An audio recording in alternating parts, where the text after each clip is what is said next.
ಸಭೆಯಾಗಿ ಕೂಡಿ ಆರಂಭಿಸೋಣ. ಸ್ತುತಿಯೊಡನೆ ಆತನ ಮಂದಿರ ದ್ವಾರಗಳಿಗೂ ಕೀರ್ತನೆಯೊಡನೆ ಆತನ ಅಂಗಳಗಳಿಗೂ ಬಂದಿರಿ. ಆತನ ಉಪಕಾರ ಸ್ಮರಿಸಿರಿ, ಆತನ ನಾಮವನ್ನು ಕೊಂಡಾಡಿರಿ. ಕರ್ತನು ಒಳ್ಳೆಯದು, ಆತನ ಕೃಪೆಯು ನಿತ್ಯವೂ, ಆತನ ಸತ್ಯತೆಯು ತರತರಾಂತರಕ್ಕೂ ಇರುವುದು. ಬಂದಿರಿ, ನಮ್ಮ ನಿರ್ಮಾಣಿಕನಾದ ಕರ್ತನಿಗೆ ಸಾಷ್ಟಾಂಗವೆರಗಿ ಆರಾಧಿಸೋಣ. ಆತನು ನಮ್ಮ ದೇವರು, ನಾವು ಆತನು ಪಾಲಿಸುವ ಪ್ರಜೆಯು, ಆತನ ಕೈಗಳಿಂದ ಆಗಿದೆ. ಕರ್ತನ ಪರ್ವತವನ್ನು ಹತ್ತತಕ್ಕವನು ಯಾರು?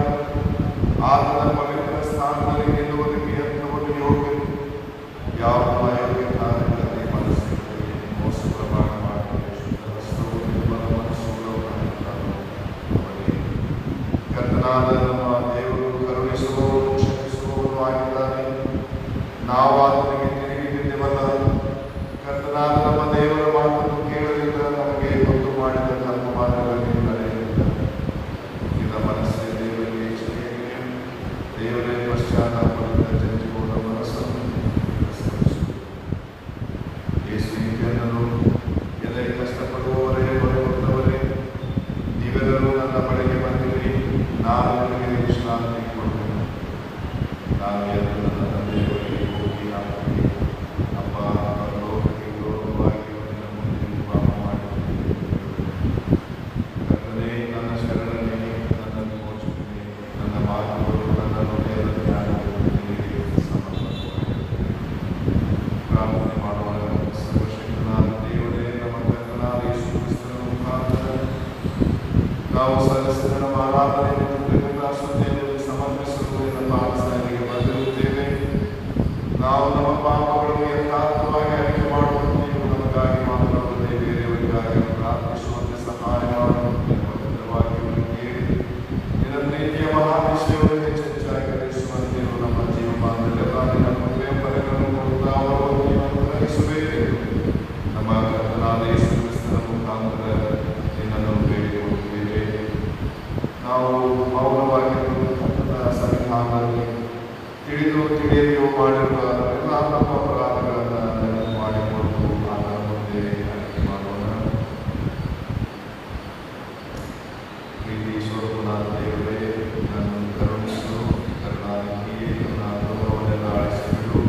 ನನ್ನ ಪಾಪವನ್ನು ಸಂಪೂರ್ಣವಾಗಿ ತೊರೆದು ನನ್ನ ದೋಷವನ್ನು ಪರಿಹರಿಸಿ ನನ್ನನ್ನು ಶುದ್ಧಿಗೊಳಿಸು.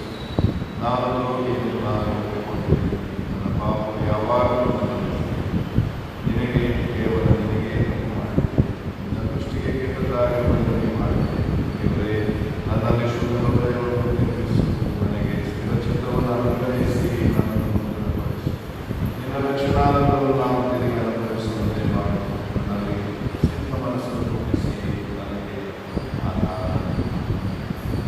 ದೇವರೇ, ಸದಾ ಕರುಣೆ ತೋರಿಸುವುದು, ಕ್ಷಮಿಸುವುದು ನಿನ್ನ ಸ್ವಭಾವವೇ ಆಗಿದೆ. ನಮ್ಮ ಬಡಬಿಡಗಳನ್ನು ಲಾಲಿಸಿ ನಮ್ಮ ಪಾಪಗಳ ಸಂಕುಲದಿಂದ ನಾವು ಬಂಧುತರಾಗಿದ್ದೆವು. ಕರುಣಾಸಾಗರನಾದ ನೀನು ನಮ್ಮ ಮಧ್ಯಸ್ಥರು ಸಹಾಯವಾಗಿರುವುದು. ಯೇಸು ಕ್ರಿಸ್ತನ ಘನಕ್ಕಾಗಿ ನಮ್ಮನ್ನು ಬಿಡುಗಡೆ ಮಾಡಬೇಕೆಂದು ನಿನ್ನನ್ನು ಬೇಡಿಕೊಳ್ಳುತ್ತೇವೆ. ನಾವು ಸ್ತೋತ್ರವನ್ನು ಉಪಕಾರ ಸ್ತುತಿ ಪ್ರಾರ್ಥನೆ ಮೂಲಕ ದೇವರಿಗೆ ಸಮರ್ಪಿಸೋಣ.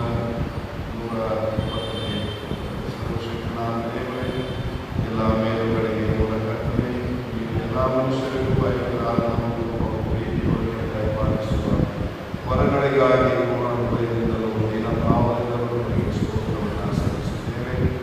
ನೀನು ನಮ್ಮನ್ನು ಉಂಟು ಮಾಡಿ ಸಾಕಿ ಸಲ್ಲುವುದಕ್ಕಾಗಿ ನಮ್ಮ ಪಾಡಿನ ಸುಖ ದುಃಖಗಳಲ್ಲಿ ಕಾಲೋಚಿತ ಸಹಾಯವನ್ನು ಅನುಗ್ರಹಿಸುವುದಕ್ಕಾಗಿ ನಿನ್ನನ್ನು ಕೊಂಡಾಡುತ್ತೇವೆ. ಮುಖ್ಯವಾಗಿ ನಮ್ಮ ಕರ್ತನಾದ ಯೇಸು ಕ್ರಿಸ್ತನ ಮುಖಾಂತರ ಉಂಟಾದ ಲೋಕ ರಕ್ಷಣೆಗೆ ತೋರಿ ಬಂದ ನಿನ್ನ ಅಮೂಲ್ಯ ಪ್ರೀತಿಗಾಗಿ ಹೋಗಿ ಅನುಗ್ರಹಿಸಿದ ಕೃಪಾ ಸಾಧನೆಗಳಿಗಾಗಿ, ಪ್ರಭಾವದ ನಿರೀಕ್ಷೆಗಾಗಿ ನಿನ್ನನ್ನು ಕೊಂಡಾಡುತ್ತೇವೆ. ನೀನು ಮಾಡಿದ ಉಪಕಾರಗಳನ್ನೆಲ್ಲ ನಾವು ತಕ್ಕ ಹಾಗೆ ನಡೆಸಿ ಕೃತಜ್ಞರಾಗಿದ್ದು ಮಾತಿನಿಂದ ಮಾತ್ರವಲ್ಲದೆ ಬಾಳಿನಿಂದಲೂ ನಿನ್ನನ್ನು ಸ್ತೋತ್ರ ಮಾಡುವಂತೆ ಅನುಗ್ರಹಿಸಿ ನಾವು ನಮ್ಮ ದೇಹಾತ್ಮಗಳನ್ನು ನಿನ್ನ ಸೇವೆಗೆ ಪ್ರತಿಷ್ಠಿಸಿಕೊಂಡು ನಮ್ಮ ಜೀವಮಾನದಲ್ಲೆಲ್ಲ ನಿರ್ಮಲ ಚಿತ್ತದಿಂದಲೂ ನೀತಿಯಿಂದಲೂ ನಿನ್ನ ಮುಂದೆ ನಡೆದುಕೊಳ್ಳುವಂತೆ ದಯಮಾಡಬೇಕು. ನಮ್ಮ ಕರ್ತನಾದ ಯೇಸು ಕ್ರಿಸ್ತನ ಮುಖಾಂತರ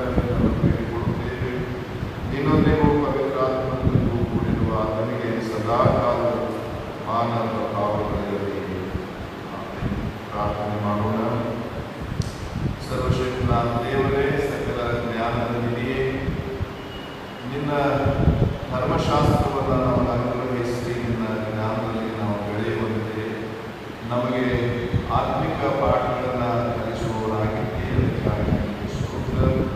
ಸಮಯದಲ್ಲಿ ನಾವು ಒಂದಾಗಿ ಸೇರಿ ನಮ್ಮ ಅಮೂಲ್ಯವಾದ ವಿಜ್ಞಾಪನೆಗಳನ್ನು ಸಲ್ಲಿಸುವಂತೆ ನಿಮ್ಮ ಕೃಪೆಯನ್ನು ಅನುಗ್ರಹಿಸಿ ಇಬ್ಬರು ಮೂವರು ಹೆಸರಿನಲ್ಲಿ ಕೂಡಿ ಬರುವಾಗ ಅವರ ವಿಜ್ಞಾಪನೆಗಳನ್ನು ಕೇಳಿ ಅವರ ಮೊರೆಯನ್ನು ಆಲಿಸುವುದಾಗಿ ಅಭಯ ಕೊಟ್ಟಿದ್ದೆ. ಕರ್ತನೇ, ನಿನ್ನ ಮಕ್ಕಳಾದ ನಮ್ಮ ಆಶಯಗಳನ್ನು ವಿಜ್ಞಾಪನೆಗಳನ್ನು ನಮ್ಮ ಪರಮಕ್ಕೆ ತಕ್ಕಂತೆ ನೆರವೇರಿಸಿ ಈ ಲೋಕದಲ್ಲಿ ನಿನ್ನ ಸತ್ಯದ ತಿಳುವಳಿಕೆಯನ್ನು ಮುಂದಿನ ಲೋಕದಲ್ಲಿ ನಿತ್ಯ ಜೀವವನ್ನು ದಯಪಾಲಿಸುವುದು ಯೇಸುವಿನ ನಾಮದಲ್ಲಿ ಬೇಡಿಕೊಳ್ಳುತ್ತೇವೆ. ಆಮೆನ್.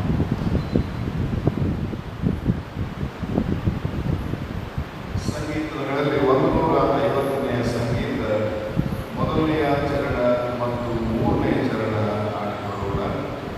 ಸಮುದ್ರ ಹತ್ತಿರದೆ ಕ್ರಿಸ್ತೇಸುವೆ ಆಶ್ಚರ್ಯದಲ್ಲಿ ಕೊಟ್ಟಂತೆ ಜೀವದ ರೊಟ್ಟಿಯ ಗೋಪಾಲಿಸು ಅನ್ನಾತ್ಮದಾಶಯ ತೀರಿಸು.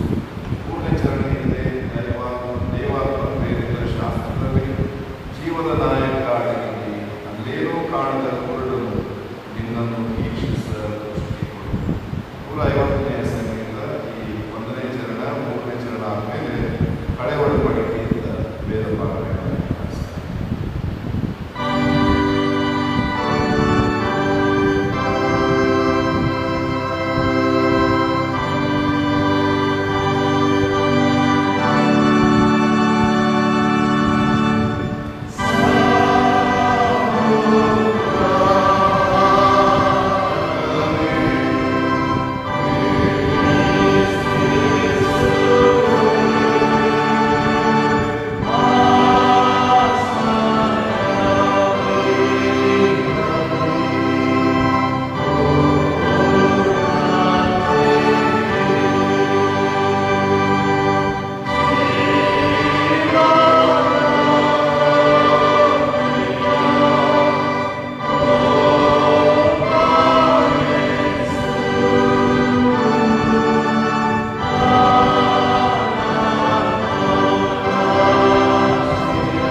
ಒಬ್ಬನೇ ದೇವರು. ನೀವು ನಿಮ್ಮ ದೇವರಾದ ಯೆಹೋವನನ್ನು ಪೂರ್ಣ ಹೃದಯದಿಂದಲೂ ಪೂರ್ಣ ಪ್ರಾಣದಿಂದಲೂ ಪೂರ್ಣ ಶಕ್ತಿಯಿಂದಲೂ ಪ್ರೀತಿಸಬೇಕು. ನಾನು ಈಗ ನಿಮಗೆ ತಿಳಿಸುವ ಮಾತುಗಳು ನಿಮ್ಮ ಹೃದಯದಲ್ಲಿರಬೇಕು. ಇವುಗಳನ್ನು ನಿಮ್ಮ ಮಕ್ಕಳಿಗೆ ಅಭ್ಯಾಸ ಮಾಡಿಸಿ, ಮನೆಯಲ್ಲಿ ಕೂತಿರುವಾಗಲೂ, ದಾರಿ ನಡೆಯುವಾಗಲೂ, ಮಲಗುವಾಗಲೂ, ಏಳುವಾಗಲೂ ಇವುಗಳ ವಿಷಯದಲ್ಲಿ ಮಾತಾಡಬೇಕು. ಇವುಗಳನ್ನು ಜ್ಞಾಪಕಾರ್ಥವಾಗಿ ಕೈಗೆ ಕಟ್ಟಿಕೊಳ್ಳಬೇಕು. ಇವು ಹಣೆಗೆ ಕಟ್ಟಿಕೊಳ್ಳುವ ಜ್ಞಾಪಕದ ಪಟ್ಟಿಯಂತೆ ಇರಬೇಕು. ನಿಮ್ಮ ಮನೆ ಬಾಗಿಲಿನ ನಿಲುಪಟ್ಟಿಗಳಲ್ಲಿಯೂ ತಲೆಬಾಗಿಲುಗಳ ಮೇಲೆಯೂ ಇವುಗಳನ್ನು ಬರೆಯಬೇಕು. ನಿಮ್ಮ ದೇವರಾದ ಯೆಹೋವನು ನಿಮ್ಮ ಪಿತೃಗಳಾದ ಅಬ್ರಹಾಂ, ಇಸಾಕ್, ಯಾಕೋಬರಿಗೆ ಪ್ರಮಾಣ ಮಾಡಿಕೊಟ್ಟ ದೇಶದಲ್ಲಿ ನಿಮ್ಮನ್ನು ಸೇರಿಸಿದಾಗ ನೀವು ಕಟ್ಟದ ಒಳ್ಳೆಯ ದೊಡ್ಡ ಪಟ್ಟಣಗಳನ್ನು, ನೀವು ಕೂಡಿಸದ ಉತ್ತಮ ವಸ್ತುಗಳಿಂದ ತುಂಬಿದ ಮನೆಗಳನ್ನು, ನೀವು ಅಗಿಯದ ನೀರು ಗುಂಡಿಗಳನ್ನು, ನೀವು ಬೆಳೆಸದ ದ್ರಾಕ್ಷಿ ತೋಟಗಳನ್ನು, ಎಣ್ಣೆ ಮರಗಳನ್ನು ಅನುಭವಿಸುತ್ತಾ ತೃಪ್ತರಾಗಿರುವಾಗ ಐಗುಪ್ತ ದೇಶದಲ್ಲಿ ದಾಸರಾಗಿದ್ದ ನಿಮ್ಮನ್ನು ಬಿಡುಗಡೆ ಮಾಡಿದ ಯೆಹೋವನನ್ನು ಮರೆಯಬಾರದು. ನಿಮ್ಮ ದೇವರಾದ ಯೆಹೋವನಲ್ಲಿಯೇ ಭಯಭಕ್ತಿ ಉಳ್ಳವರಾಗಿರಬೇಕು. ಆತನನ್ನೇ ಸೇವಿಸಬೇಕು. ಆತನ ಹೆಸರು ಹೇಳಿ ಪ್ರಮಾಣ ಮಾಡಬೇಕು. ಸುತ್ತಲಿರುವ ಜನಾಂಗಗಳು ಸೇವಿಸುವ ದೇವರುಗಳನ್ನು ನೀವು ಆರಾಧಿಸಬಾರದು. ನಿಮ್ಮ ಮಧ್ಯದಲ್ಲಿರುವ ನಿಮ್ಮ ದೇವರಾದ ಯೆಹೋವನು ತನಗೆ ಸಲ್ಲಬೇಕಾದ ಗೌರವವನ್ನು ಇನ್ನೊಬ್ಬರಿಗೆ ಸಲ್ಲಗೊಳಿಸಬೇಕು. ಆತನ ನಿಮ್ಮ ಮೇಲೆ ಕೋಪಗೊಂಡರೆ ನಿಮ್ಮನ್ನು ಭೂಮಿಯ ಮೇಲೆ ಉಳಿಯದಂತೆ ನಾಶ ಮಾಡಾನು. ನೀವು ಮಸದಲ್ಲಿ ನಿಮ್ಮ ದೇವರಾದ ಯೆಹೋವನನ್ನು ಪರೀಕ್ಷಿಸದಂತೆ ಇನ್ನು ಮುಂದೆ ಮಾಡಬೇಕು. ನಿಮ್ಮ ದೇವರಾದ ಯೆಹೋವನು ನಿಮಗೆ ನೇಮಿಸಿದ ಆಜ್ಞಾವಿಧಿ ನಿರ್ಣಯಗಳನ್ನು ಅನುಸರಿಸಲೇಬೇಕು ಎಂಬುದು.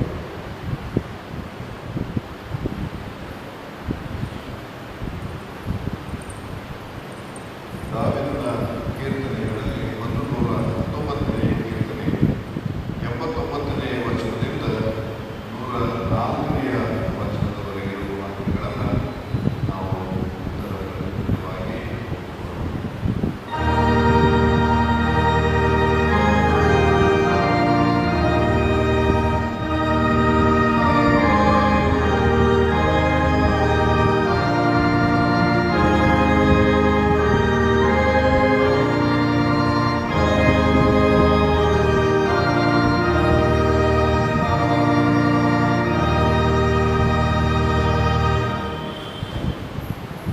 ಯೆಹೋವನೇ, ನಿನ್ನ ವಾಕ್ಯವು ಪರಲೋಕದಲ್ಲಿ ಶಾಶ್ವತವಾಗಿ ಸ್ಥಾಪಿಸಲ್ಪಟ್ಟಿದೆ. ನಿನ್ನ ಸಂತತಿಯು ತಲತಲಾಂತರಕ್ಕೂ ಇರುವುದು. ನೀನು ಭೂಮಿಯನ್ನು ಸ್ಥಾಪಿಸುವಂತೆ ಅದು ಕದಲುವುದಿಲ್ಲ. ನಿನ್ನ ವಿಧಿಗಳಿಗೆ ಅನುಸಾರವಾಗಿ ಅವು ಇಂದಿನವರೆಗೂ ಸ್ಥಿರವಾಗಿ ನಿಂತಿರುತ್ತವೆ. ಯಾಕಂದರೆ ಸರ್ವ ವಸ್ತುಗಳು ನಿನ್ನನ್ನು ಸೇವಿಸುತ್ತವೆ. ನಿನ್ನ ಧರ್ಮಶಾಸ್ತ್ರವು ನನಗೆ ಆನಂದಕರವಾಗಿದ್ದರೆ ನನಗೊದಗಿದ ಆಪತ್ತಿನಲ್ಲಿ ಹಾಡಾಗಿ ಹೋಗುತ್ತಿದ್ದನು. ನಾನು ನಿನ್ನ ನಿಯಮಗಳನ್ನು ಎಂದಿಗೂ ಮರೆಯುವುದಿಲ್ಲ. ಅವುಗಳೆಂದರೆ ನನ್ನನ್ನು ಬದುಕಿಸಿದೆ. ನಾನು ನಿನ್ನವನ್ನು ರಕ್ಷಿಸು. ನಿನ್ನ ನಿಯಮಗಳಲ್ಲಿ ಆಸಕ್ತನಾಗಿದ್ದೇನೆ. ದುಷ್ಟರು ನನ್ನನ್ನು ಸಂಹರಿಸಬೇಕೆಂದು ವಂಚಿ ನೋಡುತ್ತಾರೆ. ನಾನು ನಿನ್ನ ಕಟ್ಟಡಗಳನ್ನು ರಕ್ಷಿಸಿಕೊಂಡಿರುತ್ತೇನೆ. ಎಲ್ಲ ಸಂಪೂರ್ಣತೆಗೂ ಬೇರೆಯೂ ನಿಲ್ಲುತ್ತದೆ. ಆದರೆ ನಿನ್ನ ಆಜ್ಞಾಶಾಸ್ತ್ರವು ನಿನ್ನ ಧರ್ಮಶಾಸ್ತ್ರವು ನನಗೆ ಎಷ್ಟೋ ಪ್ರಿಯವಾಗಿದೆ. ನನವೆಲ್ಲ ಅದೇ ನನ್ನ ಜ್ಞಾನ. ನಿನ್ನ ಆಜ್ಞೆಗಳ ಮೂಲಕ ನನ್ನ ವೈರಿಗಳಿಗಿಂತ ಬುದ್ಧಿವಂತನಾಗಿದೆ. ಸದಾಕಾಲವೂ ಅವೇ ನನಗೆ. ನಿನ್ನ ಕಟ್ಟಳೆಗಳು ನನ್ನ ಜ್ಞಾನವಾಗಿರುವುದರಿಂದ ನನ್ನ ಉಪಾಧ್ಯಾಯರಿಗಿಂತ ಜ್ಞಾನಿಯಾಗಿದೆ. ನಿನ್ನ ನಿಯಮಗಳನ್ನು ಕೈಗೊಂಡಿರುವುದರಿಂದ ಹಿರಿಯರಿಗಿಂತ ವಿವೇಕಿಯಾಗಿದೆ. ನಿನ್ನ ವಾಕ್ಯವನ್ನೇ ಅನುಸರಿಸಬೇಕೆಂದು ನನ್ನ ಕಾಲುಗಳನ್ನು ಯಾವ ಕೆಟ್ಟ ದಾರಿಗೂ ಹೋಗದಂತೆ ಕಾದಿದ್ದೇನೆ. ನಾನು ನಿನ್ನ ವಿಧಿಗಳಿಂದ ಸ್ವಲ್ಪವೂ ತಪ್ಪಿ ಹೋಗಲಿಲ್ಲ. ಯಾಕಂದರೆ ನೀನು ನನ್ನನ್ನು ಬೋಧಿಸಿದೆ. ನಿನ್ನ ನುಡಿಗಳು ನನ್ನ ನಾಲಿಗೆಗೆ ಎಷ್ಟೋ ರುಚಿಯಾಗಿವೆ. ಅವು ನನ್ನ ಬಾಯಿಗೆ ಜೀವತುಪ್ಪಕ್ಕಿಂತಲೂ ಸಿಹಿಯಾಗಿವೆ. ನಿನ್ನ ನಿಯಮಗಳ ಮೂಲಕ ವಿವೇಕಿಯಾಗಿವೆ. ಮಿಥ್ಯಾ ಮಾರ್ಗವನ್ನೆಲ್ಲ ಹಾಗೆ ಮಾಡು.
ದೇವಜನರನ್ನು ಯೋಗ್ಯ ಸ್ಥಿತಿಗೆ ತರುವ ಕೆಲಸಕ್ಕೋಸ್ಕರವೂ ಸಭೆಯ ಸೇವೆಗೋಸ್ಕರವೂ ಕ್ರಿಸ್ತನ ದೇಹವು ಅಭಿವೃದ್ಧಿಯಾಗುವುದಕ್ಕೋಸ್ಕರವೂ ಆತನು ಇವರನ್ನು ಅನುಗ್ರಹಿಸಿದನು. ನಾವು ಇನ್ನು ಮೇಲೆ ಕೂಸುಗಳಾಗಿರಬಾರದು, ದುರ್ಜನರ ವಂಚನೆಗೂ ದುರ್ಬೋಧಕರ ಕುಯುಕ್ತಿಗೂ ಒಳಬಿದ್ದು ನಾನಾ ಉಪದೇಶಗಳಿಂದ ಕಂಗೆಟ್ಟು ಗಾಳಿಯಿಂದ ಅಲ್ಲಿಂದ ಲೋಕಿಸಿಕೊಂಡು ಹೋಗುವವರಾಗಿರಬಾರದು. ಪ್ರೀತಿಯಿಂದ ಸತ್ಯವನ್ನು ಅನುಸರಿಸುತ್ತಾ ಬೆಳೆದು ಎಲ್ಲ ವಿಷಯಗಳಲ್ಲಿಯೂ ಕ್ರಿಸ್ತನ ಐಕ್ಯವನ್ನು ಹೊಂದುತ್ತಾ ಬರಬೇಕು. ಆತನೇ ಶಿರಸ್ಸು. ದೇಹವೆಲ್ಲ ಆತನ ತಲತನದಲ್ಲಿದ್ದು ತನ್ನಲ್ಲಿರುವ ಎಲ್ಲ ನರಗಳಿಂದ ಬಿಗಿಯಾಗಿ ಜೋಡಿಸಲ್ಪಟ್ಟು ಪ್ರತಿ ಅಂಗದಿಂದ ಅದರದರ ಶಕ್ತಿಯ ಪ್ರಕಾರ ಸಹಾಯ ಹೊಂದಿ ಪ್ರೀತಿಯಿಂದ ಐಕ್ಯವಾಗಿದ್ದು ಕ್ಷೇಮಾಭಿವೃದ್ಧಿಯನ್ನು ಹೊಂದುತ್ತದೆ ಎಂಬುದು.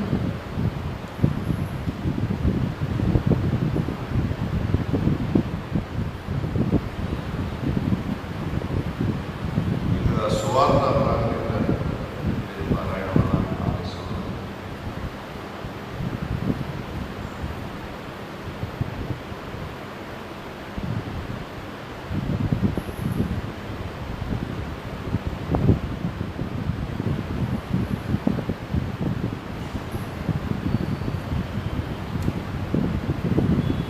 ನಾವೆಲ್ಲರೂ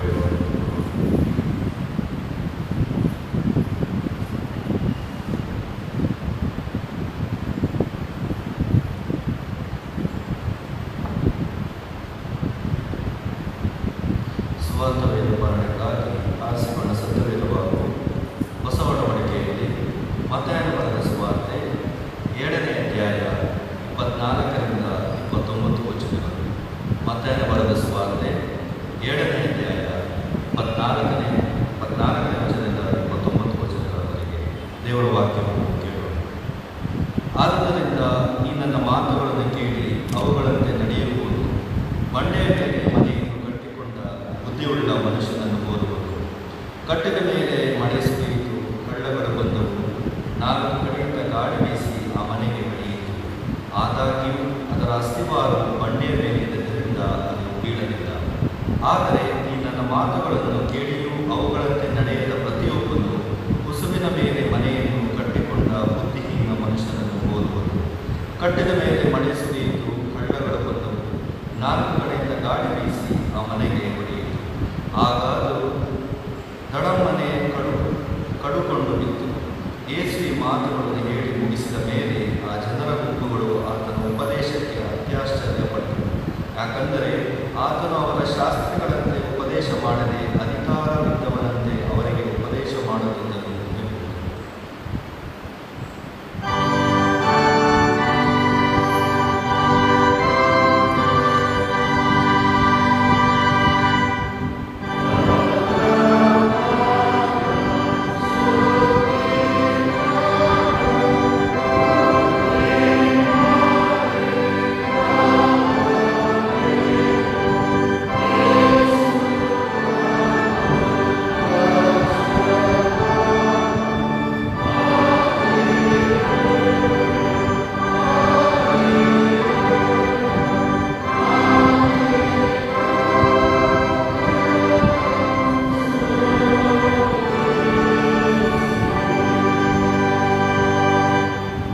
ನಾವೆಲ್ಲರೂ ಒಂದೇ ಮನಸ್ಸಾಗಿ ಅಪೊಸ್ತಲಿಕ ವಿಶ್ವಾಸ ಪ್ರಮಾಣವನ್ನು ಪೂಜ್ಯಭಾವದಿಂದ ಮಾಡೋಣ. ಪರಲೋಕ ಭೂಲೋಕಗಳನ್ನು ಸೃಷ್ಟಿಸಿದ ಸರ್ವಶಕ್ತನಾಗಿರುವ ತಂದೆಯಾದ ದೇವರನ್ನು ನಂಬುತ್ತೇನೆ. ಆತನ ಏಕಕುಮಾರನಾಗಿರುವ ನಮ್ಮ ಪ್ರಭುವಾದ ಯೇಸು ಕ್ರಿಸ್ತನನ್ನು ನಂಬುತ್ತೇನೆ. ಈತನು ಪರಿಶುದ್ಧಾತ್ಮದಿಂದ ಕನ್ಯಾಮರಿಗಳ ಕರೆಸಲ್ಪಟ್ಟು ಹಾಗೆ ಹುಟ್ಟಿ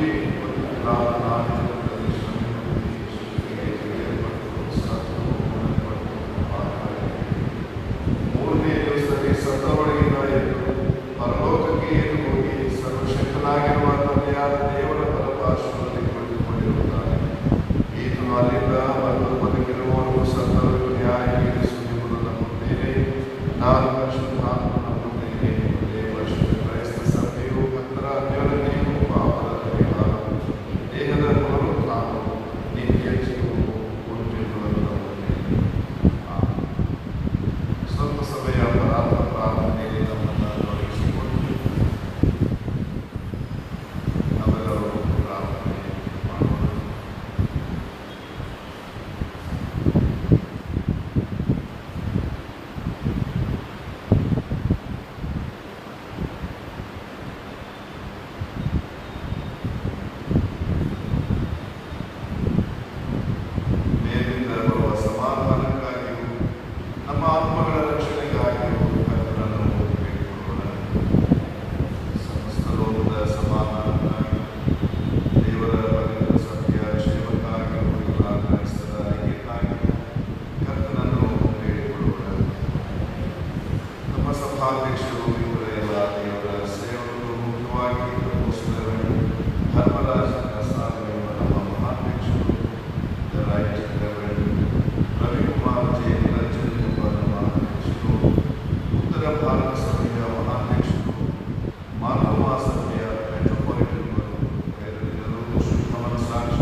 ನಡೆಸುವ ಎಲ್ಲ ಗುರುಗಳನ್ನು ನೆನಪು ಮಾಡಿಕೊಂಡು ಅವರಿಗಾಗಿ ಕರ್ತನನ್ನು ಬೇಡಿಕೊಳ್ಳುವ ಕರ್ತನಿಗೆ ಕರುಣಿಸು. ರೋಗದಲ್ಲಿರುವವರು, ಕಷ್ಟದಲ್ಲಿರುವವರು, ದುಃಖ ಪಡುವವರು, ಸಾಯುವ ಸ್ಥಿತಿಯಲ್ಲಿರುವವರು ಇವರಿಗಾಗಿ ಕರ್ತನನ್ನು ಬೇಡಿಕೊಳ್ಳೋಣ. ಬಡವರು, ಹೊಟ್ಟೆಗಿಲ್ಲದವರು, ಅನಾಥರು, ವಿಧವೆಯರು, ಹಿಂಸೆಗೆ ಗುರಿಯಾದವರು ಇವರಿಗಾಗಿ ಕರ್ತನನ್ನು ಬೇಡಿಕೊಳ್ಳೋಣ. ಕೊರೋನಾ ಎಂಬ ಸೋಂಕು ರೋಗ ವಿಶ್ವದಾದ್ಯಂತ, ವಿಶೇಷವಾಗಿ ಭಾರತದಲ್ಲಿ ಶರವೇಗದಲ್ಲಿ ಬೆಳೆಯುತ್ತಾ ಇರುವುದನ್ನು ನಾವು ಬಲ್ಲವರಾಗಿದ್ದೇವೆ. ಕರ್ತನು ತಕ್ಕ ಸಮಯದಲ್ಲಿ ನಮ್ಮ ನಗರಗಳನ್ನು, ಹಳ್ಳಿಗಳನ್ನು, ನಮ್ಮ ಪಟ್ಟಣಗಳನ್ನು, ನಮ್ಮ ರಾಜ್ಯಗಳನ್ನು, ದೇಶವನ್ನು ಕಾಯುವಂತೆ, ಕಾಪಾಡುವಂತೆ, ಕೊರೋನಾ ಸೋಂಕಿನಿಂದ ನಮ್ಮೆಲ್ಲರನ್ನ ತಪ್ಪಿಸಿ ನಾವು ಸಹಜವಾದ ಸ್ಥಿತಿಗೆ, ಜನಜೀವನಕ್ಕೆ ಮರಳುವ ಹಾಗೆ ಕರ್ತನನ್ನು ಬೇಡಿಕೊಳ್ಳೋಣ. ಈ ನಿಮಿತ್ತವಾಗಿ ಉದ್ಯೋಗ ಕಳೆದುಕೊಂಡಿರುವ ಹಾಗೂ ಉದ್ಯೋಗ ಮತ್ತೆ ಸಿಗುತ್ತದೆಂಬ ನಿರೀಕ್ಷೆಯಲ್ಲಿ ಕಾಯುತ್ತಿರುವ ಎಲ್ಲರನ್ನ, ವಿಶೇಷವಾಗಿ ನಮ್ಮ ಸಭೆಯ ಎಲ್ಲ ಕುಟುಂಬಗಳನ್ನು ನಾವು ನೆನಪು ಮಾಡಿಕೊಂಡು ಅವರ ಆರ್ಥಿಕ ಸ್ಥಿತಿ ಸುಧಾರಿಸುವ ಹಾಗೆ, ಅವರ ಉದ್ಯೋಗಗಳು ದೊರೆಯುವ ಹಾಗೆ ದೇವರಲ್ಲಿ ಬೇಡಿಕೊಳ್ಳುತ್ತಾ ಕರ್ತನ ಆಶೀರ್ವಾದವನ್ನು ಅವರಿಗಾಗಿ ಬೇಡಿಕೊಳ್ಳೋಣ. ಕರ್ತನೆ ಕರುಣಿಸು. ನಮ್ಮನ್ನು ಕರ್ತನೆಯೊಳಗೆ ಕರೆದು ತನ್ನ ಆಶ್ಚರ್ಯಕರವಾದ ಬೆಳಕಿನಲ್ಲಿ ಸೇರಿಸಿದ ಆತನ ಗುಣಾತಿಶಯಗಳನ್ನು ನಾವು ಪ್ರಚಾರ ಮಾಡುವವರಾಗುವಂತೆ ನಮಗಾಗಿಯೂ ಕ್ರಿಸ್ತನ ಹೆಸರನ್ನು ಹೇಳಿಕೊಡುವವರೆಲ್ಲರಿಗಾಗಿಯೂ ಕರ್ತನನ್ನು ಬೇಡಿಕೊಳ್ಳೋಣ. ಕರ್ತನೆ ಕರುಣಿಸು. ಇಹದಲ್ಲಿ ಕರ್ತನ ಸೇವೆ ಮಾಡಿ ಈಗ ವಿಶ್ರಾಂತಿಯಲ್ಲಿರುವ ದೇವರ ಸೇವಕರೆಲ್ಲರಿಗೋಸ್ಕರ ಆತನನ್ನು ಕೊಂಡಾಡುವುದು, ನಾವು ಅವರೊಂದಿಗೆ ಸೇರಿ ಆತನ ಶಾಶ್ವತ ಸೌಭಾಗ್ಯದಲ್ಲಿ ಪಾಲ್ಗಾರರಾಗುವಂತೆ ಕರ್ತನನ್ನು ಬೇಡಿಕೊಳ್ಳೋಣ. ಪ್ರಾರ್ಥನೆ ಮಾಡೋಣ.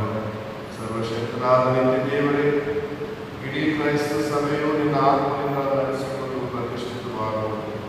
ನಿನ್ನ ಸಭೆಯಲ್ಲಿರುವ ನಾನಾ ಥರದ ಮನುಷ್ಯರಿಗೋಸ್ಕರ ನಾವು ನಿನ್ನ ಸನ್ನಿಧಿಯಲ್ಲಿ ಮಾಡುವ ವಿಜ್ಞಾಪನೆಗಳನ್ನು, ಪ್ರಾರ್ಥನೆಗಳನ್ನು ಆಲಿಸಿ ಅದರಲ್ಲಿ ಪ್ರತಿಯೊಬ್ಬ ಸದಸ್ಯನು ತನ್ನ ವೃತ್ತಿಯಲ್ಲಿಯೂ ಸೇವಾ ವರ್ಗದಲ್ಲಿಯೂ ನಿಮಗೆ ಯಥಾರ್ಥ ಮನಸ್ಸಿನಿಂದಲೂ ಭಕ್ತಿ ಭಾವದಿಂದಲೂ ಸೇವೆ ಮಾಡುವಂತೆ ದಯಪಾಲಿಸಬೇಕೆಂದು ನಮ್ಮ ಕರ್ತನು ರಕ್ಷಕನೂ ಆಗಿರುವ ಯೇಸು ಕ್ರಿಸ್ತನ ಮುಖಾಂತರ ನಿನ್ನನ್ನು ಬೇಡಿಕೊಳ್ಳುತ್ತೇವೆ.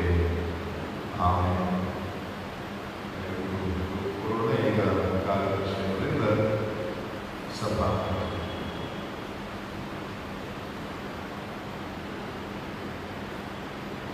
ಪ್ರಕಟಣೆ. ಈ ವಾರ ಸಭೆಯಲ್ಲಿ ತಿಳಿಸಬೇಕಾದ ಸಭಾ ವಿಷಯಗಳು. ನಾವು ಈಗಾಗಲೇ ತಿಳಿಸಿರುವಂತೆ ಬೆಳಗಿನ ಆರಾಧನೆ ಹೊರತುಪಡಿಸಿ ಉಳಿದ ಎಲ್ಲ ರೀತಿಯ ಆತ್ಮಿಕ ಚಟುವಟಿಕೆಗಳು ದೇವಾಲಯದಲ್ಲಿ ನಡೆಯುವುದಿಲ್ಲ. ಬೇತೇಲ್ ಹಾಗೂ ಈ ದೇವಾಲಯದಲ್ಲಿ ಸಂಜೆಯ ಆರಾಧನೆಗಳು ಇರುವುದಿಲ್ಲ. ಸಭಾ ಸದಸ್ಯರ ವೈಯಕ್ತಿಕ ಪ್ರಾರ್ಥನೆಗೆ ಅವಕಾಶವಿರುತ್ತದೆ. ಈ ವಿಷಯಗಳಲ್ಲಿ ಸಭೆಯ ಎಲ್ಲ ಸದಸ್ಯರು ನಮ್ಮೊಂದಿಗೆ ಸಹಕರಿಸಲು ತಮ್ಮನ್ನು ಪ್ರೀತಿಪೂರ್ವಕವಾಗಿ ವಿನಂತಿಸಿಕೊಳ್ಳುತ್ತೇವೆ. ಕಳೆದ ವಾರ ದೇವಾಲಯದಲ್ಲಿ ಸಂಗ್ರಹವಾದ ಪ್ರಥಮ ಹಾಗೂ ದ್ವಿತೀಯ ಆರಾಧನೆಯ ಕಾಣಿಕೆಯ ವಿವರಗಳು.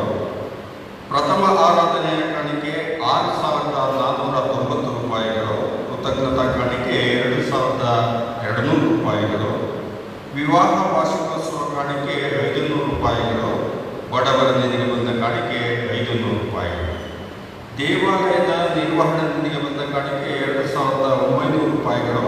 ಹೀಗೆ ಹೂಡಿಕೆಯಾದ ಒಟ್ಟು ಕಾಣಿಕೆ 12,590 ರೂಪಾಯಿಗಳು.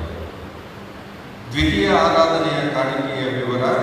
ಆರಾಧನೆಯ ಕಾಣಿಕೆ 3,710 ರೂಪಾಯಿಗಳು, ದೇವಾಲಯದ ನಿರ್ವಹಣಾ ಕಾಣಿಕೆ 2,600 ರೂಪಾಯಿಗಳು, ಮಕ್ಕಳ ವಿದ್ಯಾರ್ಥಿಗಳಿಗೆ ಬಂದ ಕಾಣಿಕೆ 400 ರೂಪಾಯಿಗಳು. ಹೀಗೆ ಹೂಡಿಕೆಯಾದ ಒಟ್ಟು ಕಾಣಿಕೆ 6,710 ರೂಪಾಯಿಗಳು. ಕಳೆದ ವಾರ ವಿಶೇಷ ಕಾಣಿಕೆ ನೀಡಿದವರು ವಿಮಲಾ ಲಾರೆನ್ಸ್ ಅವರು ಕೃತಜ್ಞತಾ ಕಾಣಿಕೆಯಾಗಿ 200 ರೂಪಾಯಿ ಕೊಟ್ಟಿರುತ್ತಾರೆ. ಹಾಗೂ ಹೆಸರಿಲ್ಲದ ಹೊಂದಲಕೋಟೆಯಿಂದ ಕೃತಜ್ಞತಾ ಕಾಣಿಕೆಯಾಗಿ 2,000 ರೂಪಾಯಿಗಳು ಬಂದಿರುತ್ತದೆ. ದೇವಾಲಯದ ನಿರ್ವಹಣಾ ನಿಧಿಗೆ ಹೆಸರಿಲ್ಲದ ಹೊಂದಲಕೋಟೆಯಿಂದ 200 ರೂಪಾಯಿಗಳು ಬಂದಿರುತ್ತದೆ. ವಿ.ಪಿ. ಕುಮಾರ್ ಮತ್ತು ಕುಟುಂಬದವರು ಚರ್ಚ್ ಫಂಡ್ಗೆ 1,000 ರೂಪಾಯಿಗಳನ್ನು ಕೊಟ್ಟಿರುತ್ತಾರೆ. ಹೀಗೆ ವಿಶೇಷ ಕಾಣಿಕೆ ನೀಡಿದವರಿಗೆ ಧನ್ಯವಾದಗಳು.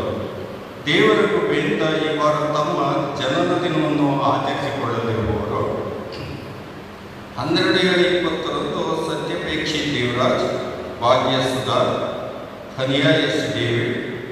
13/7/20 Faustin, Varshini, Haniya Augustine, Veronica, Jasmine Esther. 14/7/20 Osmond Jattanna, Pauline, Ruth Prema, Devaraj C, Raika Alfreda, Angeline Tabitha. 15/7/20 Andrew Samuel, Sunil Kumar, Terence, Maria, Suguna Saubhagya, Jagadish. 16/7/20 Mabel Suvasini, Koil Pichaiah, Gunasheela, Asha Kumari, Sujatha, Charvi.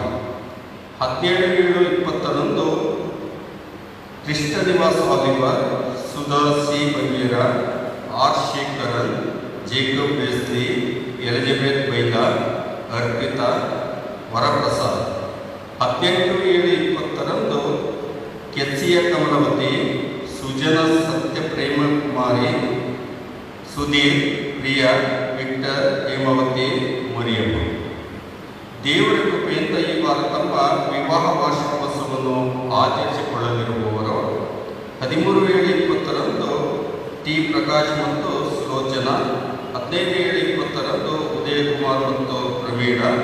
17/7/20 Ravikumar ಮತ್ತು ವಿಕ್ಟೋರಿಯಾ ಬೇಬಿ. ದೇವರ ಕೃಪಾಶೀರ್ವಾದಗಳು ಸದಾಕಾಲ ಇವರುಗಳ ಮೇಲಿರಲೆಂದು ಹಾರೈಸುತ್ತೇನೆ. ಸಮುದಾಯ ಭವನದ ಪ್ರಕಟಣೆ. ಈ ವಾರ ಸಂತ ಥಾಮಸ್ ದೇವಾಲಯದಲ್ಲಿ ಅರ್ಧ ದಿನದ ಒಂದು ಕಾರ್ಯಕ್ರಮವಿರುತ್ತದೆ. ಮದುವೆಯ ಪ್ರಕಟಣೆ. ನಮ್ಮ ಸಭೆಯ ಸದಸ್ಯರಾದ ದಿವಂಗತ ಮಾಮನ್ ಪಾಪಚಂದ್ರವರ ಮಗನಾದ ವಿನಯ್ ಕುಮಾರ್ ಪಿ ಎಂಬಾತನಿಗೂ, ಇದೇ ಸಭೆಯ ಸದಸ್ಯರಾದ ರೇಖಾ ಜಿ.ಬಿ., ಡಾಕ್ಟರ್ ಭುವನೇಶ್ವರಪ್ಪ ಎಂಬಾಕೆಗೂ ಪರಿಶುದ್ಧ ವಿವಾಹವು ನಡೆಯುವುದೆಂದು ಪ್ರಕಟಿಸುತ್ತೇನೆ. ಇದು 3ನೆಯ ಹಾಗೂ ಅಂತಿಮ ಪ್ರಕಟಣೆಯಾಗಿರುತ್ತದೆ. ಇವರುಗಳು ಮದುವೆಯಾಗಬಾರದು ಎಂಬುದಕ್ಕೆ ನಿಮ್ಮಲ್ಲಿ ಯಾರಿಗಾದರೂ ನ್ಯಾಯಸಮ್ಮತವಾದ ಕಾರಣಗಳೇನಾದರೂ ತಿಳಿದಿದ್ದ ಪಕ್ಷದಲ್ಲಿ ಅಂಥವರು ತಕ್ಕ ಸಮಯದಲ್ಲಿ ಸಭಾಪಾಲಕರಿಗೆ ಲಿಖಿತ ಮೂಲಕ ತಿಳಿಸತಕ್ಕದ್ದು. ತದನಂತರ ಯಾರೂ ಕೂಡ ಇದಕ್ಕೆ ಅಡ್ಡಿಪಡಿಸಬಾರದು. ಮದುವೆ ಮೂಲಕ ಒಂದಾಗುವುದಕ್ಕೆ ನಿಶ್ಚಯಿಸಿಕೊಂಡ ಈ ಯವನಸ್ಥ ಮಕ್ಕಳಿಗೆ ದೇವರ ಕೃಪಾಶೀರ್ವಾದಗಳನ್ನು ದೊರೆಯಲೆಂದು ಪ್ರಾರ್ಥಿಸುತ್ತೇನೆ.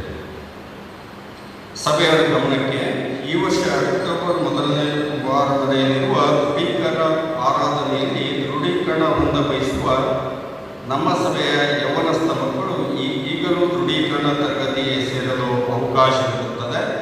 ದಯವಿಟ್ಟು ಅಂತಹವರು ಸಭಾಪಾಲಕರಲ್ಲಿ ಹೆಸರು ನೀಡಿ ಪ್ರತಿ ಗುರುವಾರ ಸಂಜೆ 6 ಗಂಟೆಗೆ ದೇವಾಲಯದಲ್ಲಿ ನಡೆಯಲಿರುವಂತಹ ದೃಢೀಕರಣ ತರಗತಿಗಳಲ್ಲಿ ಭಾಗವಹಿಸಬಹುದಾಗಿರುತ್ತದೆ.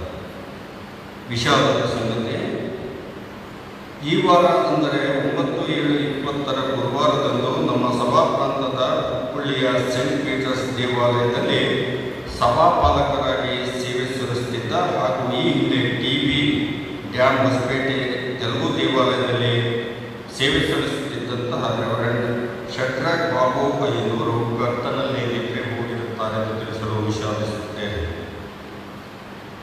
ಅದೇ ರೀತಿ ನಮ್ಮ ಸಭೆಯ ಸದಸ್ಯರಾದ ಗ್ಲಾಡಿಸ್ ಸರೋಜಾ ಆರ್ಎಂಎಲ್ ನಗರ ಅವರು 10/7/20 ಶುಕ್ರವಾರದಂದು ಕರ್ತನಲ್ಲಿ ನಿದ್ರೆ ಹೋಗಿರುತ್ತಾರೆ ಎಂದು ತಿಳಿಸಲು ಕೂಡ ವಿಷಾದಿಸುತ್ತೇನೆ. ದೇವರು ಇವರುಗಳ ಆತ್ಮಕ್ಕೆ ಚಿರಶಾಂತಿ ನೀಡಲೆಂದು ಪ್ರಾರ್ಥಿಸುತ್ತೇನೆ. ಹಾಗೂ ಆ ಕುಟುಂಬಗಳಿಗೆ ಅವರ ಅಗಲಿಕೆಯ ನೋವನ್ನು ಭರಿಸುವ ಶಕ್ತಿಯನ್ನು ದೇವರು ಕರುಣಿಸಲೆಂದು ಕೂಡ ನಾನು ಪ್ರಾರ್ಥಿಸುತ್ತೇನೆ. ಇವರುಗಳು ಬಿಟ್ಟು ಹೋದಂಥ ಕುಟುಂಬಕ್ಕಾಗಿ ಅಯ್ಯನವರು ಪ್ರಕಟಣೆ ತರುವಾಯ ಪ್ರಾರ್ಥಿಸಲು ಕೋರುತ್ತೇನೆ. ಸಭೆಯವರ ಗಮನಕ್ಕೆ, ಸಭಾ ಸದಸ್ಯರು ಇಲ್ಲಿಯವರೆಗೆ ಪಾವತಿಸಿರುವಂತಹ ಸಭಾವಂತಿಕೆಯ ರಸೀದಿಗಳು ಲಭ್ಯವಿರುತ್ತದೆ. ದಯಮಾಡಿ ಅವುಗಳನ್ನು ಪಡೆದುಕೊಳ್ಳಲು ಕೋರುತ್ತೇನೆ. ಕೋವಿಡ್-19 ಅಥವಾ ಕೊರೋನಾ ದೇಶಾದ್ಯಂತ ತೀವ್ರಗತಿಯಲ್ಲಿ ವ್ಯಾಪಕವಾಗಿ ಹಬ್ಬುತ್ತಿರುವುದರಿಂದ ಸರ್ಕಾರ ತನ್ನ ಮಾರ್ಗಸೂಚಿಗಳನ್ನು ಸಂದರ್ಭಕ್ಕೆ ತಕ್ಕ ಹಾಗೆ ಬದಲಾಯಿಸುತ್ತಿರುವುದರಿಂದ ನಮ್ಮ ದೇವಾಲಯದ ಆರಾಧನೆಯಲ್ಲಿಯೂ ಬದಲಾವಣೆಗಳು ಆಗಬಹುದು. ಆದ್ದರಿಂದ ಸಭೆಯವರು ಕಾಲಕಾಲಕ್ಕೆ ಅಯ್ಯನವರು ವಾಟ್ಸ್ಆ್ಯಪ್ನಲ್ಲಿ ಕಳಿಸುವ ವಾಯ್ಸ್ ಮೆಸೇಜನ್ನು ಗಮನಿಸಬೇಕು.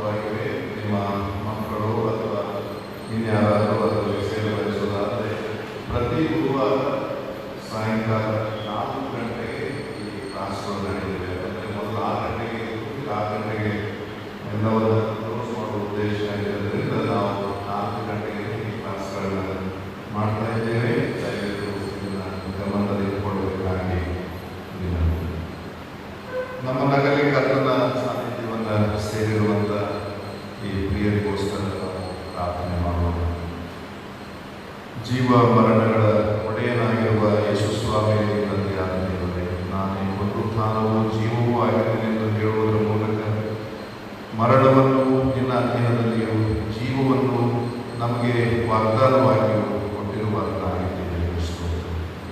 ನಮ್ಮ ಜೊತೆ ಸೇವಕರು ಕರ್ತನೆ ಯವನಸ್ಥರು ದಿವಂಗತ ರೆವರೆಂಡ್ ಶಂಕರ್ ಬಾಬುಗಳನ್ನು ನಾವು ನೆನಪು ಮಾಡಿಕೊಳ್ಳುತ್ತೇವೆ.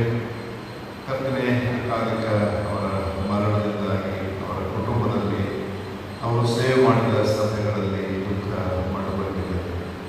ಯಾರು ನೆನೆಸಿದ ರೀತಿಯಲ್ಲಿ ಕರ್ತನೆ ಅವರಿಗೆ ಕಾಯಿಲೆ ಬಂದು ಇವತ್ತು ಅವರು ನಮ್ಮ ನಗಲಿದ್ದಾರೆ.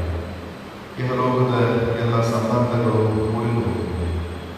ದೇವರೇ, ಅವರಿಗೆ ಸ್ವಲ್ಪವೇ ನಿನ್ನ ಆಯುಷ್ಯವನ್ನು ಕೊಟ್ಟಿದ್ದರೂ ಕೂಡ ನಿನ್ನ ಸೇವಕರಾಗಿ ಒಂದು ಉತ್ತಮವಾದ ಸೇವೆಯನ್ನು ನೀನು ಕೊಟ್ಟ ಕರ್ತನೆ ವ್ಯಾಪ್ತಿಯಲ್ಲಿ ಮಾಡುತ್ತಾ ಇರುವಂತೆ ನಡೆಸಿದ್ದೀರಿ. ಅವರು ಮಾಡಿರುವ ಸೇವೆಯನ್ನು ನೀನು ಅಂಗೀಕರಿಸಿದ್ದಿ. ಅದಕ್ಕಾಗಿ ನಿಮಗೆ ವಂದನೆಗಳು. ಅವರೆಲ್ಲ ಕೊಡುಗೆಗಳಿಗಾಗಿ ನಿಮಗೆ ಸ್ತೋತ್ರ. ಅವರನ್ನು ಕರ್ತನೆ ನೀನು ಕರೆದುಕೊಂಡಿದ್ದಿ. ಅವರ ಆತ್ಮಕ್ಕೆ ಶಾಂತಿ ಸಮಾಧಾನ ಅನುಗ್ರಹಿಸು. ದುಃಖ ಪಡುತ್ತಿರುವವರ ಪತ್ನಿಗಾಗಿಯೂ ಹಾಗೂ ಕುಟುಂಬ ವರ್ಗದವರೆಲ್ಲರಿಗಾಗಿಯೂ ಅವರ ಸಾಂತ್ವನಕ್ಕಾಗಿಯೂ ನಿನ್ನ ಸನ್ನಿಧಾನದಲ್ಲಿ ಬಿಡುತ್ತೇವೆ. ಕರ್ತನೆ, ನಿಮಗೆ ಮನಃಶಾಂತಿಯಾಗಲಿ ಎಂಬುದಾಗಿ ಪುನರುತ್ಥಾನವಾದ ನೀನು ಶಿಷ್ಯರಿಗೆ ಹೇಳಿದಂತೆಯೇ ನಿನ್ನ ಮಕ್ಕಳ ಮಧ್ಯದಲ್ಲಿ ದುಃಖ ಪಡುತ್ತಿರುವ ಈ ಕುಟುಂಬದ ಮಧ್ಯದಲ್ಲಿ ನೀನು ಪ್ರಸನ್ನನಾಗಿದ್ದು ಅವರಿಗೆ ಬೇಕಾಗಿರುವ ಮನಃಶಾಂತಿಯನ್ನು, ಸಮಾಧಾನವನ್ನು ಹಾಗೂ ಪುನರುತ್ಥಾನದ ನಿರೀಕ್ಷೆಯ ನೆನಪನ್ನು ಅವರಿಗೆ ಹುಟ್ಟಿಸಿ ಧೈರ್ಯ ತುಂಬುವುದು ಎಂಬುದಾಗಿ ಬೇಡಿಕೊಳ್ಳುತ್ತೇವೆ. ಅದೇ ಸಮಯದಲ್ಲಿ ನಮ್ಮ ಸಭೆಯವರು ಕರ್ತನೆ ರಾಣಿ ಸರೋಜ ಇವರನ್ನು ನೆನೆಸಿಕೊಳ್ಳುತ್ತೇವೆ. ಕರ್ತನೆ, ಅವರು ಕೂಡ ಅನಾರೋಗ್ಯದ ನಿಮಿತ್ತವಾಗಿ ಇವತ್ತು ನಮ್ಮ ನಗಲಿದ್ದಾರೆ. ನೀನು ಅವರನ್ನು ಕರೆದುಕೊಂಡಿದ್ದಿ. ಅವರಿಗೆ ಅವರ ಆತ್ಮಕ್ಕೆ ನಿತ್ಯ ವಿಶ್ರಾಂತಿಯನ್ನು ಅನುಗ್ರಹಿಸಿದ್ದೀರಿ. ಅವರು ಬಿಟ್ಟು ಹೋಗಿರುವಂಥ ಕುಟುಂಬ ಪರಿವಾರದ ಸಮಾಧಾನಕ್ಕಾಗಿ ಬೇಡುತ್ತೇವೆ. ಶಾಂತಿ ಸಮಾಧಾನ ನಿನ್ನಿಂದಲೇ ನಮಗೆ ದೊರೆಯುವಂಥದ್ದಾಗಿದೆ. ಈ ದಿನ ಮಕ್ಕಳಿಗೆ ಅನುಗ್ರಹಿಸಿ ಅವರಿಗೆ ಬೇಕಾದ ಬಲವನ್ನು, ಈ ದುಃಖವನ್ನು, ವಿಯೋಗವನ್ನು ಸಹಿಸಿಕೊಳ್ಳುವ ಶಕ್ತಿಯನ್ನು ಅನುಗ್ರಹಿಸಿ. ಕರ್ತನೆ, ಹೀಗೆ ಜೀವ ಮರಣಗಳ ಒಡೆಯನಾದ ನಿನ್ನಲ್ಲೇ ನಮ್ಮ ಆರಂಭ, ನಮ್ಮ ಅಂತ್ಯ ಎಂಬ ಈ ಒಂದು ಮನವರಿಕೆಯಿಂದ ಈ ಲೋಕದಲ್ಲಿ ನಾವು ಬಾಳುವುದಕ್ಕೆ ಸಹಾಯ ಮಾಡಿದರು. ಯೇಸು ಕ್ರಿಸ್ತನ ಹೆಸರಿನಲ್ಲಿ ಬೇಡಿದ್ದೇವೆ. ನಿನ್ನ ನಾಮಕ್ಕೆ ಸ್ತೋತ್ರ. 95ನೆಯ ಸಂಕೀರ್ತನೆಯನ್ನು ನಾವು ಹಾಡಿಕೊಳ್ಳೋಣ. ಸಂಕೀರ್ತನೆ ಪುಸ್ತಕದಲ್ಲಿ 95, ಮಾನವರನ್ನು ಬೋಧಿಸಿ ದೈವ ಜ್ಞಾನದ ವೇದವಿದು, ಇದರ ಧ್ಯಾನವ ಮಾಡುತ್ತಾ ನಡೆಯುವ ಜನರು ಮಾನವ 1, 3 ಮತ್ತು 5ನೇ ಜನರು ಮಾತ್ರ ಹಾಡಿಕೊಳ್ಳೋಣ.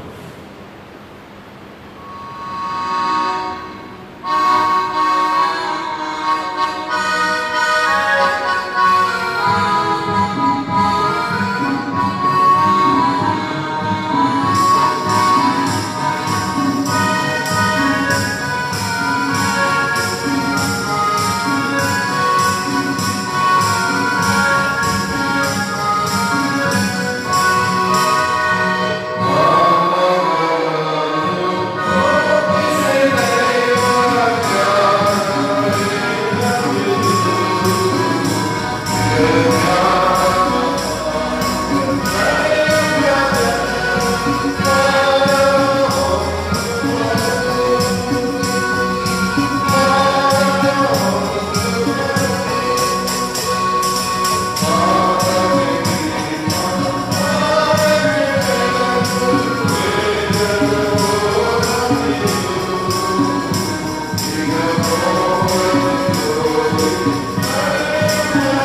ಎಲ್ಲ ಒಳ್ಳೆಯ ದಾನಗಳಿಗೆ ಮೂಲಕರ್ತನಾಗಿರುವ ಕ್ರಿಸ್ತ ಯೇಸುವಲ್ಲಿ ತಂದೆಯಾದ ದೇವರೇ, ನಿನ್ನ ಮಕ್ಕಳಾದ ನಮ್ಮೆಲ್ಲರನ್ನು ಪ್ರೀತಿಸಿ ಕಾಲ ಕಾಲಕ್ಕೆ ನಮಗೆ ಅವಶ್ಯವಾದದನ್ನು ಅದ್ಭುತವಾದ ರೀತಿಯಲ್ಲಿ ಅನುಗ್ರಹಿಸಿ ಪೋಷಿಸಿ ಕಾಪಾಡುತ್ತಾ ಇರಿಸುವುದು.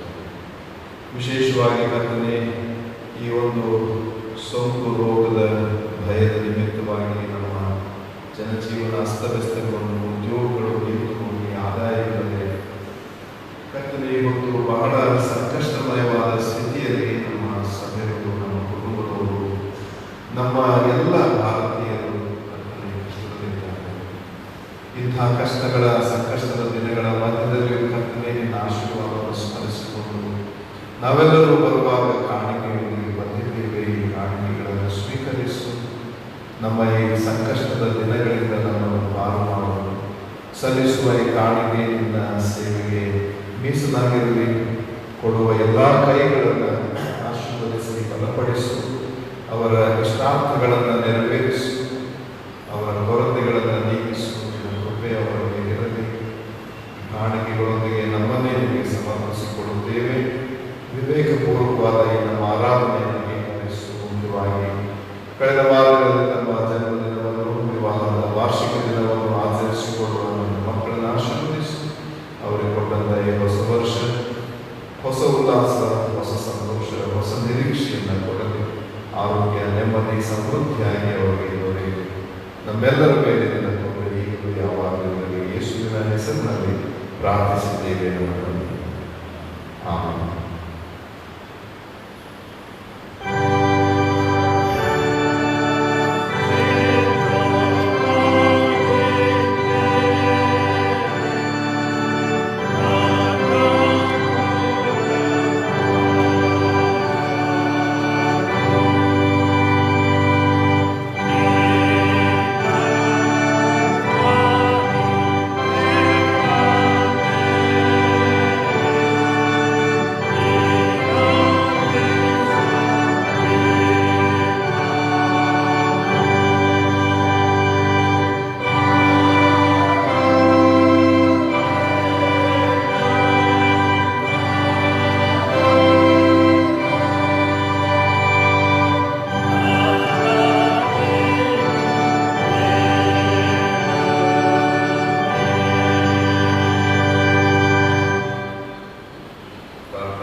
ಕೃಪಾಳು ದೇವರೇ, ಜ್ಞಾನದ ನಿಧಿಯೇ, ನಮಗೋಸ್ಕರ ನಿನ್ನ ವಾಕ್ಯಗಳನ್ನು ಬರೆಸಿಟ್ಟು ನಮ್ಮ ಭಾಷೆಗಳಲ್ಲಿ ನಾವು ಅದನ್ನು ಆಲಿಸುವಂತೆ, ಅದರ ಹಾಗೆ ನಡೆಯುವುದಕ್ಕೆ ಪ್ರೇರಣೆಯನ್ನು ಹೊಂದುವಂತೆ ನಮಗೆ ಶಾಸ್ತ್ರವನ್ನು ಕೊಟ್ಟಿದ್ದೆ ನಿಲ್ಲಿಸುವುದು. ಈ ದಿವಸವನ್ನು ಕರ್ತನೆ ನಾವು ದೈವಜ್ಞಾನ ಶಾಸ್ತ್ರದ ದಿನ ಎಂಬುದಾಗಿ ನಾವು ಆಚರಿಸಿಕೊಳ್ಳುತ್ತಿದ್ದೇವೆ. ನಮಗೆ ಕೊಟ್ಟಿರುವಂಥ ಎಲ್ಲ ನಿನ್ನ ದೈವಿ ಜ್ಞಾನವನ್ನು ನಾವು ಸ್ಮರಿಸಿಕೊಂಡು ನಿನಗೆ ಉಪಕಾರ ಮಾಡುತ್ತೇವೆ. ನಿನ್ನ ಆಶೀರ್ವಾದ ನಮ್ಮೆಲ್ಲರಿಗೂ ಅನುಗ್ರಹಿಸಿ ಎಂದು ಧ್ಯಾನ ಮಾಡುವ ಈ ವಾಕ್ಯಗಳು ನಮಗೆ ಆತ್ಮಿಕವಾಗಿ ಬಲವನ್ನು, ಶಕ್ತಿಯನ್ನು, ಹೊಸ ಹುರುಪನ್ನು, ಹುಮ್ಮನಸ್ಸನ್ನು, ಹೊಸದಾದಂಥ ಪ್ರೇರಣೆಗಳನ್ನು, ನಿರೀಕ್ಷೆಯನ್ನು ನಮ್ಮಲ್ಲಿ ಹುಟ್ಟಿಸಲಿ. ಈ ವಾಕ್ಯ ಸಾರವಾಗಲು ಕೇಳುವವರಾದ ನಿನ್ನ ಮಕ್ಕಳು ಎಲ್ಲರೂ ಕರ್ತನೆ ಶ್ರದ್ಧೆಯಿಂದ, ತದೇಕ ಚಿತ್ತದಿಂದ ಕುಳಿತು ಧ್ಯಾನಿಸುವಂತೆ ಕೃಪೆ ಮಾಡು. ನಮ್ಮನ್ನು ನಿನ್ನ ಶಿಲುಬೆಯಲ್ಲಿ ಬಚ್ಚಿಟ್ಟು ಮಾತನಾಡು. ಯೇಸುವಿನ ನಾಮದಲ್ಲಿ ಬೇಡಿದ್ದೇವೆ ತಂದೆ. ಆಮೆನ್. ಕ್ರಿಸ್ತ ಯೇಸುವಲ್ಲಿ ಪ್ರೀತಿಯುಳ್ಳ ಸಹೋದರರೇ, ಸಹೋದರಿಯರೇ, ನಿಮ್ಮೆಲ್ಲರಿಗೂ ಕರ್ತನ ನಾಮದಲ್ಲಿ ನನ್ನ ವಂದನೆಗಳನ್ನು ತಿಳಿಸ್ತೇನೆ. ಇವತ್ತು ಮತ್ತೊಂದು ಆವರ್ತಿ ನಾವು ಕರ್ತನ ಸಾನ್ನಿಧ್ಯದಲ್ಲಿ ಕಾಣಿಸಿಕೊಂಡಿದ್ದೇವೆ. ದೇವರ ಕೃಪೆ, ದೇವರ ಆಶೀರ್ವಾದ ಈ ರೀತಿಯಾಗಿ ನಮ್ಮನ್ನು ತನ್ನ ಪವಿತ್ರ ಆಲಯದಲ್ಲಿ ಬರುವಂತೆ ಮಾಡಿದೆ. ಅದಕ್ಕಾಗಿ ನಾನು ದೇವರನ್ನು ಸ್ತುತಿಸ್ತೇನೆ, ಕೊಂಡಾಡುತ್ತೇನೆ. ಇವತ್ತಿನ ಈ ಒಂದು ದಿನವನ್ನು ಅಥವಾ ನಿಜವಾಗಿ ಭಾನುವಾರವಾಗಿ ಅಂದುಕೊಳ್ಳೋಣ. ಈ ಭಾನುವಾರವನ್ನು ನಾವು ಥಿಯೋಲಾಜಿಕಲ್ ಸಂಡೇ ಎಂಬುದಾಗಿ ಆಚರಿಸ್ತೇವೆ. ಮತ್ತು ಥಿಯೋಲಾಜಿಕಲ್ ಸಂಡೇ ಎಂಬುದಾಗಿ ಹೇಳಿದರೆ ದೈವ ಶಾಸ್ತ್ರದ ಭಾನುವಾರ ಅಥವಾ ದೈವಶಾಸ್ತ್ರದ ದಿನ ಎಂಬುದಾಗಿ ಇದನ್ನು ನಾವು ಕರೆಯುತ್ತೇವೆ.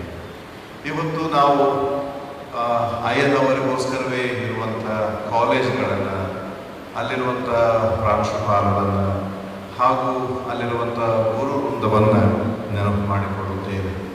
ಮುಖ್ಯವಾಗಿ ನಮ್ಮ ಕರ್ನಾಟಕ ಥಿಯೋಲಾಜಿಕಲ್ ಕಾಲೇಜ್ ಎಂಬುದಾಗಿ ಮಂಗಳೂರಲ್ಲಿ ಇದೆ.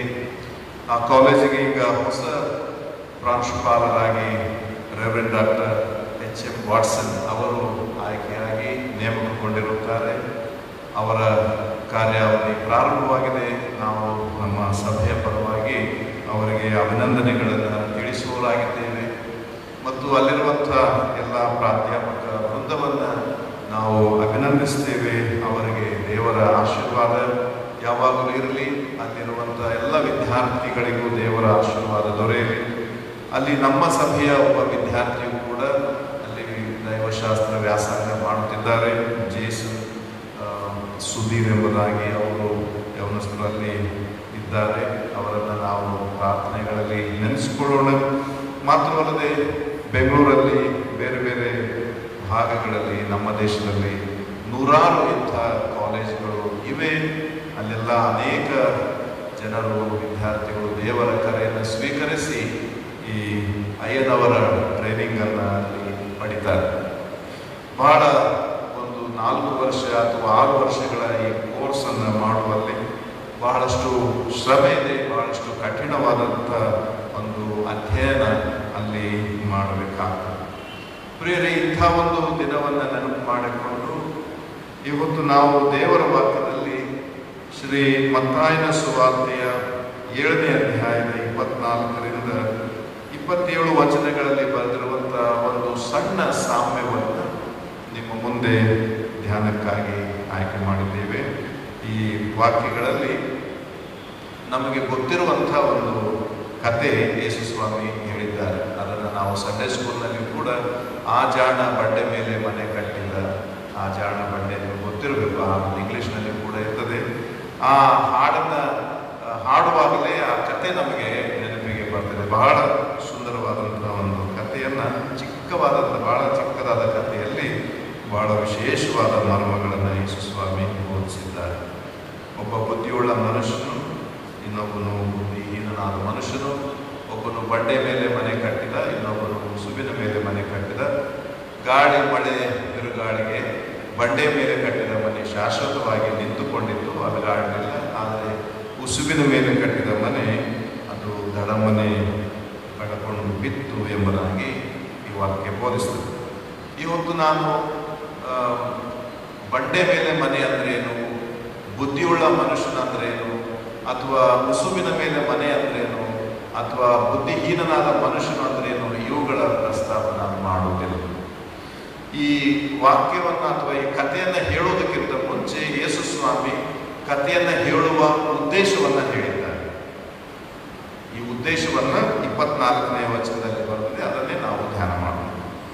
ಆದುದರಿಂದ, ಈ ಕಾರಣದಿಂದಾಗಿ ಎಂಬುದಾಗಿ, ಈ ನನ್ನ ಮಾತುಗಳನ್ನು ಕೇಳಿ ಅವುಗಳಂತೆ ನಡೆಯುವವನು. ಮತ್ತು ಮುಂದೆ 26ನೇ ವಚನದಲ್ಲಿ, ಆದರೆ ಈ ನನ್ನ ಮಾತುಗಳನ್ನು ಕೇಳಿಯೂ ಅವುಗಳಂತೆ ನಡೆಯದವನು. ಇವರಿಬ್ಬರ ವಿಚಾರವಾಗಿ ಹೇಳ್ತಾರೆ. ಯಾಕೆ ಯೇಸು ಸ್ವಾಮಿ ಈ ಕಥೆಯನ್ನು ಹೇಳಿದರೆ, ಈ ಕಥೆ ಹೇಳೋದಕ್ಕಿಂತ ಮುಂಚೆ ನಮಗೆ ಮತ್ತಾಯನ ಸುವಾರ್ತೆಯ 5ನೇ ಅಧ್ಯಾಯದಿಂದ 7ನೇ ಅಧ್ಯಾಯದವರೆಗೆ ಒಂದು ದೀರ್ಘವಾದ ಬೋಧನೆಯನ್ನು ಯೇಸು ಸ್ವಾಮಿ ಮಾಡಿದ್ದಾರೆ. ಅದನ್ನು ನಾವು ಪರ್ವತದ ಪ್ರಸಂಗ ಎಂಬುದಾಗಿ ಕರಿತೇವೆ. 5ನೇ ಅಧ್ಯಾಯದಲ್ಲಿ ಬಹಳಷ್ಟು ವಿಚಾರಗಳನ್ನು ನಮ್ಮ ಅನುದಿನದ ಜೀವನದಲ್ಲಿ ನಾವು ಅಳವಡಿಸಿಕೊಂಡು ನಾವು ಬದುಕುವ, ಜೀವಿಸುವ ಸಮುದಾಯದಲ್ಲಿ ಯಾವ ರೀತಿಯಾಗಿ ಕರ್ತನನ್ನು ನಾವು ಪ್ರಕಟಿಸಬೇಕು ಎಂಬ ವಿಷಯ ಕುರಿತಾಗಿ ಈ 3 ಅಧ್ಯಾಯಗಳಲ್ಲಿ ಸವಿಸ್ತಾರವಾಗಿ ಬರೆದಿದ್ದಾರೆ. 5ನೇ ಮತ್ತು 6ನೇ ಅಧ್ಯಾಯದಲ್ಲಿ ವಿಶೇಷವಾಗಿ ಧರ್ಮಶಾಸ್ತ್ರದಲ್ಲಿ ಮೋಶೆಯ ಮೂಲಕ ಇಸ್ರಾಯೇಲರಿಗೆ ಕೊಟ್ಟಿರುವ ಆಜ್ಞೆಗಳ ಸಾರಾಂಶವನ್ನು ನಾವು ಅದರಲ್ಲಿ ನೋಡಬಹುದು. 10 ಆಜ್ಞೆಗಳನ್ನು ಇಸ್ರಾಯೇಲರಿಗೆ ದೇವರು ದಯಪಾಲಿಸಿದ ವಿಮೋಚನ ಕಾಂಡ 20ನೇ ಅಧ್ಯಾಯದಲ್ಲಿ ಅದನ್ನು ಓದ್ತೇವೆ. ಈ 10 ಆಜ್ಞೆಗಳನ್ನು ಪಾಲಿಸಬೇಕು, ಅವುಗಳಂತೆ ನಡೆಯಬೇಕು, ಅವುಗಳು ನಿಮ್ಮ ಜೀವನದ ಹಾಸುಹೊಕ್ಕಾಗಿರಬೇಕೆಂಬುದು ದೇವರ ಚಿತ್ತವಾಗಿದೆ.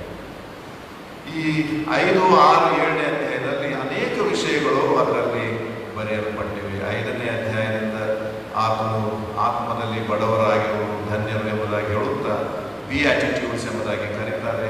ನಾವು ಹೇಗೆ ನಡ್ಕೊಳ್ಬೇಕು, ಅದರಿಂದ ನಮಗೇನು ಫಲ ಸಿಗ್ತದೆ ಇತ್ಯಾದಿ ವಿಚಾರಗಳು ಆ ಕೆಲವಾರು ವಚನಗಳಲ್ಲಿ ಯೇಸು ಸ್ವಾಮಿ ನಮಗೆ ಬೋಧಿಸಿದ್ದಾರೆ. ಇದು ಬಹಳ ಪ್ರಸಿದ್ಧಿಯಾದಂಥ ಒಂದು ಪ್ರಸಂಗವಾಗಿ ಪ್ರಪಂಚದಲ್ಲಿ ಅದನ್ನು ಪರಿಗಣಿಸಲ್ಪಟ್ಟಿದೆ. ನಮಗೆ ಸ್ವಾತಂತ್ರ್ಯವನ್ನು ತಂದುಕೊಟ್ಟಿರುವ ಗಾಂಧೀಜಿಯವರ ಮೇಲೆಯೂ ಕೂಡ ಈ ಪರ್ವತದ ಪ್ರಸಂಗ ಬಹಳಷ್ಟು ಪ್ರಭಾವ ಬೀರಿದೆ.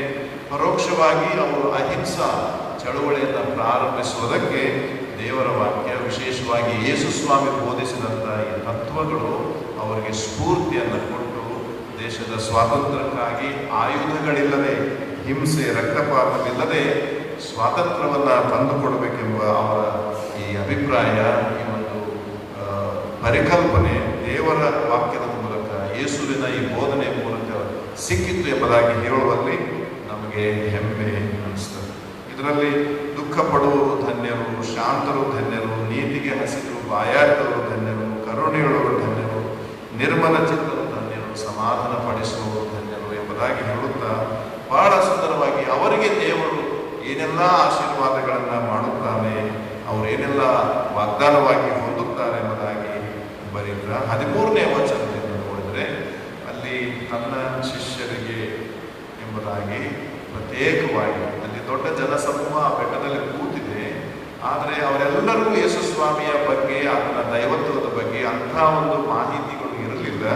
ಪ್ರತ್ಯೇಕವಾಗಿ 12 ಜನ ಶಿಷ್ಯರು ಹತ್ತಿರವಾಗಿ ಕೂತಿದ್ದರಿಂದ ಅವರಿಗೆ ನೀವು ಎಂಬುದಾಗಿ ಒತ್ತಿ ಹೇಳ್ತಾ ಇದ್ದಾರೆ. ನೀವು ಅಂದರೆ ಈ 12 ಜನರಿಗೆ, ನೀವು ಭೂಮಿಗೆ ಉಪ್ಪಾಗಿದ್ದೀರಿ, ನೀವು ಲೋಕಕ್ಕೆ ಬೆಳಕಾಗಿದ್ದೀರಿ ಎಂಬುದಾಗಿ ಹೇಳುತ್ತಾ ಆತನ 17ನೇ ವಚನದಲ್ಲಿ ಮೋಶೆಯ ಧರ್ಮಶಾಸ್ತ್ರವನ್ನಾಗಲಿ ಪ್ರವಾದಿಗಳ ವಚನಗಳನ್ನಾಗಲಿ ತೆಗೆದು ಹಾಕುವುದಕ್ಕೆ ನಾನು ಬರಲಿಲ್ಲ, ಬದಲಾಗಿ ಅವುಗಳನ್ನು ನೆರವೇರಿಸುವುದಕ್ಕೆ ಬಂದಿದ್ದೇನೆ ಎಂಬುದಾಗಿ ಹೇಳುತ್ತಾ ನರಹತ್ಯೆ ಮಾಡಬಾರದು, ವಿಚಾರ ಮಾಡಬಾರದು, ಇವೆಲ್ಲ ವಿಚಾರಗಳನ್ನು ಯೇಸು ಸ್ವಾಮಿ ಪ್ರಸಂಗವಾಗಿ ಒಂದು ಬೋಧನೆಯ ರೂಪದಲ್ಲಿ ತನ್ನ ಸುತ್ತಲಿರುವಂತಹ ಜನರಿಗೆ ಬೋಧಿಸ್ತಾ ಇದ್ದಾರೆ. ಸುಳ್ಳಾಣೆ ಇರಬಾರದು, ಮುಯಿಗೆ ಮುಯಿ ತೀರಿಸಬಾರದು, ನಿನ್ನ ನೆರೆಯವನನ್ನ ನಿನ್ನಂತೆ ಪ್ರೀತಿಸು. ಬಹಳ ವಿಶೇಷವಾದಂತಹ ಒಂದು ಮಾತು. ಈಗಲೂ ಕೂಡ ಯೇಸುವನ್ನ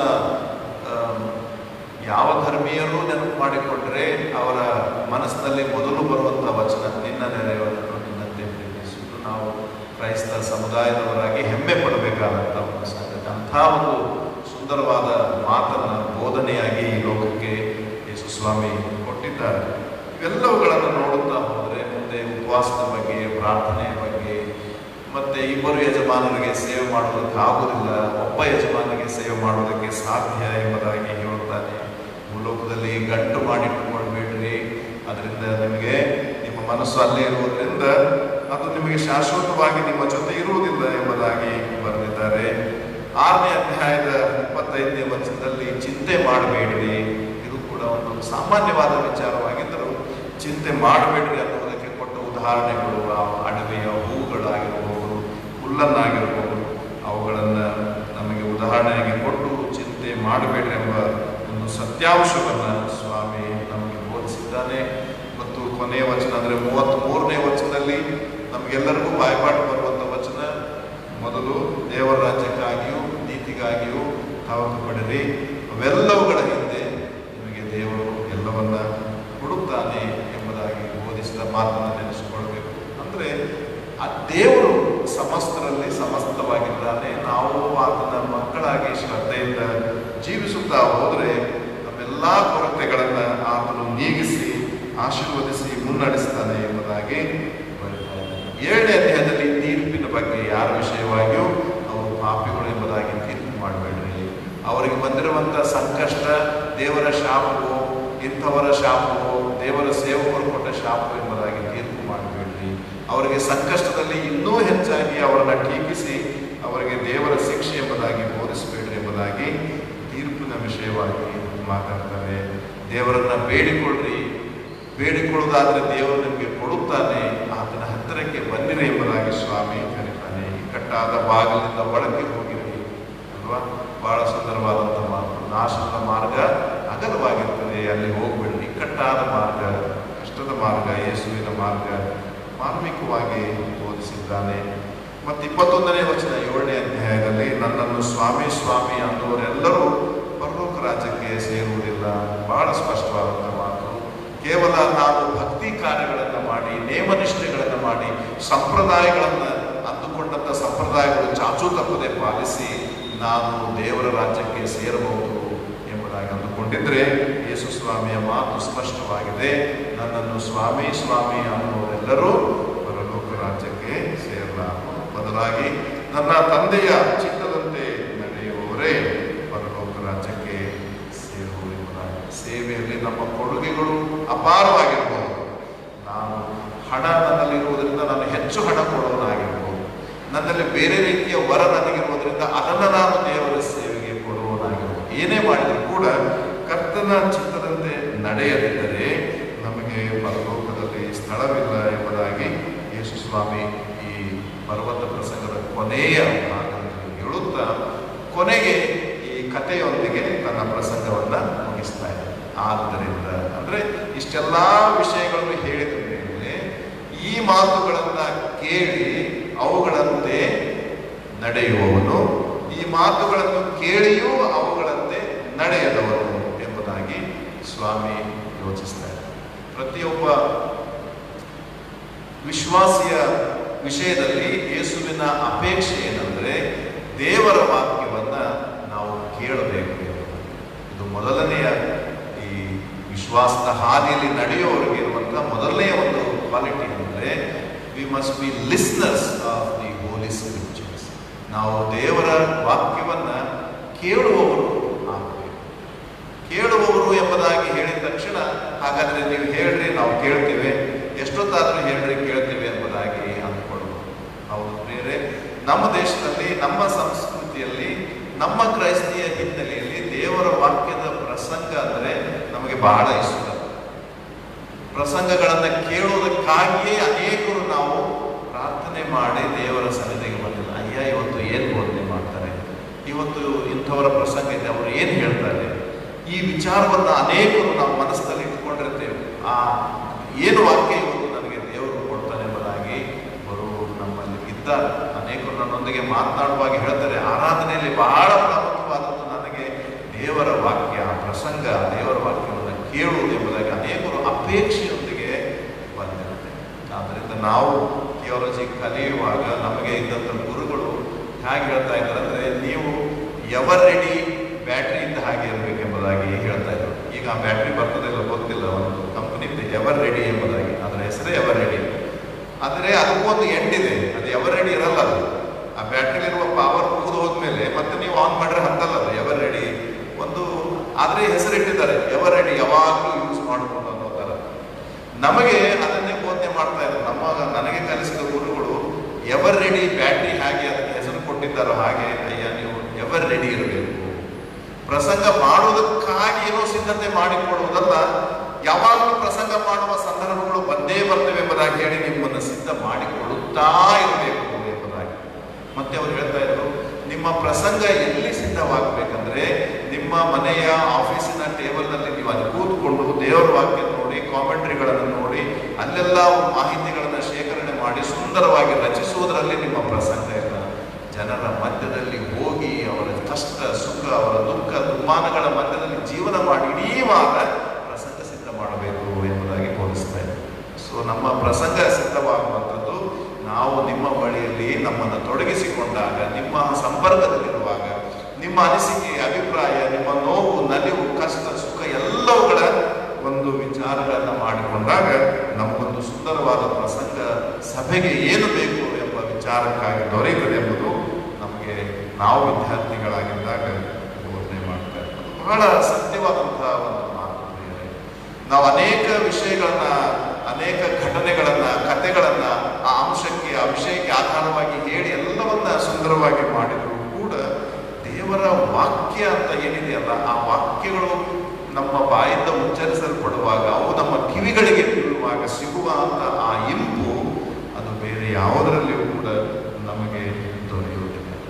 ಪ್ರಿಯ ದೇವಜನರೇ, ಯೇಸುಸ್ವಾಮಿ ಹೇಳ್ತಾ ಇದ್ದಾರೆ, ಯೇಸುಸ್ವಾಮಿಯ ಅಪೇಕ್ಷೆ ಏನಂದ್ರೆ ಬೋಧನೆಗಳನ್ನ ಜನರು ಕೇಳಬೇಕು, ಅವುಗಳನ್ನ ಕೇಳಬೇಕು ಎಂಬುದಾಗಿ. ಕೇಳುವುದು ಎಂಬುದಾಗಿ ಹೇಳಿದರೆ ತಿಳಿದುಕೊಳ್ಳುವುದು ಎಂಬುದಾಗಿ ಅರ್ಥ. ಕೆಲವು ಸಾರಿ ಯೇಸುಸ್ವಾಮಿ ಸ್ವತಃ ಕೆಲವೊಂದು ಸಾಮ್ಯ ಹೇಳಿದ ನಂತರ ಕಿವಿಯುಳ್ಳವನು ಕೇಳಲಿ ಎಂಬುದಾಗಿ ಹೇಳಿದ್ದಾರೆ.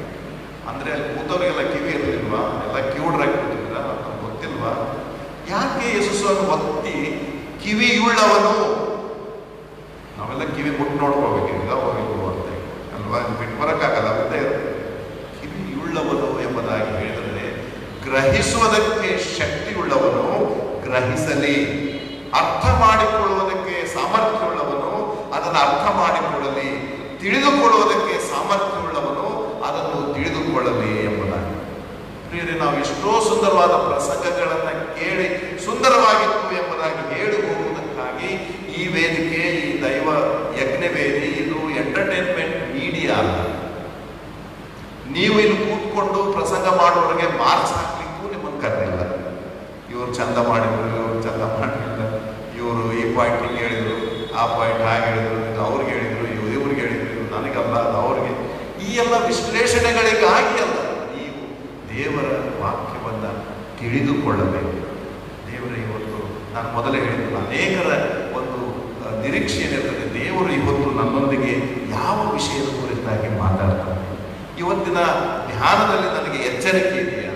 ನನಗೆ ಸಮಾಧಾನ ಇದೆಯಾ? ನನಗೆ ಆದರಣೆ ಇದೆಯಾ? ನನಗೆ ಏನು ಆಶೀರ್ವಾದ ಇದೆ? ಏನನ್ನು ನಾನು ತಿಳ್ಕೊಳ್ಳಬೇಕಾಗಿದೆ ಎಂಬುದು ನಿಮ್ಮ ಕಿವಿಗಳಿಗೆ ಇಂಪನ್ನು ಉಂಟು ಮಾಡುವುದಕ್ಕಾಗಿ ಪ್ರಸಂಗ ಅಲ್ಲ. ನಿಮ್ಮ ಕಿವಿಗಳಿಗೆ ಇಂಪನ್ನು ಉಂಟು ಮಾಡುವುದಕ್ಕಾಗಿ ಅಲ್ಲ. ತಿಮೋಥಿಯನಿಗೆ ಬರೆದ ಮೊದಲನೇ ಪತ್ರ 3ನೇ ಅಧ್ಯಾಯದಲ್ಲಿ ಬರೆದ ಒಂದು ಮಾತು, ಕೆಲವರು ತೀಟೆ ಕಿವಿಯುಳ್ಳವರಾಗಿ ತಮಗೆ ಅನುಕೂಲಕರವಾದ ಬೋಧನೆಗಳನ್ನ ಕೇಳುವುದಕ್ಕೆ ಮನಸ್ಸು ಮಾಡ್ತಾರೆ. ಅವರಿಗೆ ಅನುಕೂಲವಾಗುವಂತ ಬೋಧನೆಗಳು, ಇಂಥ ವಿಷಯ ಹೇಳಬಾರದು, ಇಂಥ ವಿಷಯ ಮಾತ್ರ ಮಾತಾಡಬೇಕು, ಈ ವಿಷಯ ನಮಗೆ ಅನ್ವಯಿಸುವುದಿಲ್ಲ, ಈ ವಿಷಯ ಬೇಡ ಎಂಬುದಾಗಿ ಪರಾಮರ್ಶಿಸುವಂತ ಜನರು, ಸಭೆಗಳು ಇವೆ ಎಂಬುದಾಗಿ ಆ ಕಾಲದಲ್ಲಿ ಪೌಲನು ಬೋಧಿಸ್ತಾರೆ. ಅಂಥವ್ರು ಇರ್ತಾರೆ, ತಿಮೋಥಿಯನಿಗೆ ಹೇಳ್ತಾರೆ, ಅಂಥವ್ರು ಇರ್ತಾರೆ. ಅವರಿಗೆ ಕಿವಿಗಳಿಗೆ ಇಂಪು. ಬಹಳ ಸುಂದರವಾಗಿ ಹೇಳಿದ್ರಿ. ಅವ್ರು 15 ನಿಮಿಷ ಮಾತಾಡಿದ್ರು, 1 ಗಂಟೆ ಮಾತಾಡಿದ್ರು, ಸ್ವಲ್ಪ ಬೋರ್ ಆಗಲಿಲ್ಲ, ಬಹಳ ಸುಂದರವಾಗಿ ಹೇಳಿದ್ರು ಎಂಬುದಾಗಿ ಹೇಳ್ತೇವೆ. ಏನು ಹೇಳಿದ್ರು ಅಂತ ಕೇಳಿದ್ರಾಗನೇ ನಾವು ತಲೆ ಕೆಲ್ಕೊಳ್ಳಿ ಶುರು ಮಾಡ್ತೀವಿ. ಏನು ಹೇಳಿದ್ರು, ಅಷ್ಟು ಸುಂದರವಾಗಿ ಏನು ಹೇಳಿದ್ರು, ಒಂದು ಕತೆ ಹೇಳಿದ್ರೆ ಅದೊಂದು ನೆನಪಿರ್ತದೆ. ನಾನೊಂದು 10-15 ವರ್ಷ ಆದಮೇಲೆ ಗದಗಿಗೆ ಹೋಗಿದ್ದೆ. ಗದಗ್ನಲ್ಲಿ ಆವಾಗ ಪ್ರಸಂಗ ಮಾಡಿದಾಗ ಒಬ್ಬ ಹುಡುಗ ನನ್ನ ಹತ್ರ ಆ ದಿವಸ ಬಂದು ಹೇಳ್ತಾ ಇದ್ದಾನೆ, ಅಂಕಲ್ ನೀವು ಅವತ್ತೊಂದು ಕತೆ ಹೇಳಿದಿರಲ್ಲ, ಈಗಲೂ ನನಗೆ ನೆನಪಿದೆ ಎಂಬುದಾಗಿ. ಬಹಳ ಸಂತೋಷ. ಆ ಕತೆ ಯಾಕೆ ಹೇಳಿದೆ ಗೊತ್ತಿಲ್ಲ, ಕತೆ ಯಾಕೆ ಹೇಳಿದೆ ಗೊತ್ತಿಲ್ಲ, ಆದ್ರೆ ಕತೆ ಮಾತ್ರ ಕಿವಿಗೆ ಇಂಪಾಗುವಂತ ವಿಚಾರಗಳು ಅವು ಥಟ್ಟನೆ ತಲೆಯಲ್ಲಿ ಉಳಿದು ಬಿಡ್ತೇವೆ. ಆದರೆ ಅದರ ಹಿನ್ನೆಲೆ ಯೇಸುಸ್ವಾಮಿ ಇಷ್ಟೆಲ್ಲ ಬೋಧನೆ, ಪರ್ವತದ ಮೇಲೆ ಸಾವಿರಾರು ಜನರನ್ನ ಕೂಡಿಸಿ ಮಾಡಿದ ಇಷ್ಟೆಲ್ಲ ಬೋಧನೆಯ ಉದ್ದೇಶ ಅವರು ತಿಳಿದುಕೊಳ್ಳಬೇಕು. ಏನು ತಿಳಿದುಕೊಳ್ಳಬೇಕು? ದೇವರ ರಾಜ್ಯದ ಮರ್ಮಗಳನ್ನು ತಿಳಿದುಕೊಳ್ಳಬೇಕು. ಸಣ್ಣ ಸಣ್ಣ ಉದಾಹರಣೆಗಳನ್ನು ಕೊಟ್ಟು ನಮಗೆ ಅರ್ಥವಾಗುವ, ನಾವಾಡುವ ಈ ಅನುದಿನದ ಭಾಷೆಯನ್ನ ಆಡುವ ಶಬ್ದಗಳನ್ನೇ ಉಪಯೋಗ ಮಾಡಿ ಸ್ವಾಮಿ ಒಂದು ಸುಂದರವಾದ ರೀತಿಯಲ್ಲಿ ಹೇಳುವ ಉದ್ದೇಶ ಏನಂದ್ರೆ, ನಿಮ್ಮ ಕಿವಿಗಳಿಗೆ ಇಂಪಾಗಿ ನೀವು ಚಪ್ಪಾಳೆ ತಟ್ಟಿ ಖುಷಿಪಟ್ಟು ಸಂತೋಷವಾಗಿ ಮನೆಗೆ ಹೋಗ್ರಿ ಎಂಬುದಾಗಿಲ್ಲ. ಅದು ಸಿನಿಮಾಗಳಲ್ಲಿ, ನಾಟಕಗಳಲ್ಲಿ, ಭಾಷಣ ಸ್ಪರ್ಧೆಗಳಲ್ಲಿ ಎಂಥದಿರ್ತದೆ. ಆದರೆ ಇಲ್ಲಿ ನಿನ್ನ ಹೃದಯಕ್ಕೆ, ನಿನ್ನ ಆತ್ಮಿಕ ಜೀವನಕ್ಕೆ, ನಿನ್ನ ನಿತ್ಯ ಜೀವನ ದಾರಿಯಲ್ಲಿ ನಿನಗೆ ಸಹಾಯ ಮಾಡುವುದಕ್ಕೆ ದೇವರ ವಾಕ್ಯ ನಮಗೆ ಕೊಡಲ್ಪಟ್ಟಿದೆ. ಇದೇ ತಿಮೋಥಿಯನಿಗೆ ಬರೆದ ಪತ್ರಿಕೆ 2ನೇ ಪತ್ರಿಕೆ 3ನೇ ಅಧ್ಯಾಯದಲ್ಲಿ 16ನೇ ವಚನ, ದೈವ ಪ್ರೇರಿತವಾದ ಪ್ರತಿಯೊಂದು ಶಾಸ್ತ್ರವು ತಿದ್ದುವಿಕೆಗಾಗಿ ಕೊಡಲ್ಪಟ್ಟಿದೆ. ನಮ್ಮನ್ನ ತಿದ್ದಿಕೊಳ್ಳುವುದಕ್ಕಾಗಿ, ತೀಡುವುದಕ್ಕಾಗಿ, ತಿಳಿದುಕೊಳ್ಳುವುದಕ್ಕಾಗಿ ಕೊಡಲ್ಪಟ್ಟಿದೆ ವಿನಃ ಇವುಗಳನ್ನು ಹಾಗೇ ಕೇಳಿ, ಒಂದು ಕಿವಿಯಿಂದ ಕೇಳಿ ಇನ್ನೊಂದು ಕಿವಿಯಿಂದ ಮರೆತು ಬಿಡುವಂತಹ ಉದ್ದೇಶವಾಗಿ ಅಲ್ಲ. ಅದನ್ನೇ ಯೇಸುಸ್ವಾಮಿ ಅಂತ ಹೇಳ್ತಾ ಇದ್ದಾರೆ, ನನ್ನ ಮಾತುಗಳನ್ನ ಕೇಳಿ ಎಂಬುದಾಗಿ, ಅಂದ್ರೆ ತಿಳಿದುಕೊಂಡು ಎಂಬುದಾಗಿ. ಹಳೆ ಒಡಂಬಡಿಕೆಯಲ್ಲಿ 1 ಸಮುವೇಲ 15ನೇ ಅಧ್ಯಾಯದಲ್ಲಿ ಅರಸನಾದ ಸೌಲನ ಕುರಿತಾಗಿ ಒಂದು ಘಟನೆ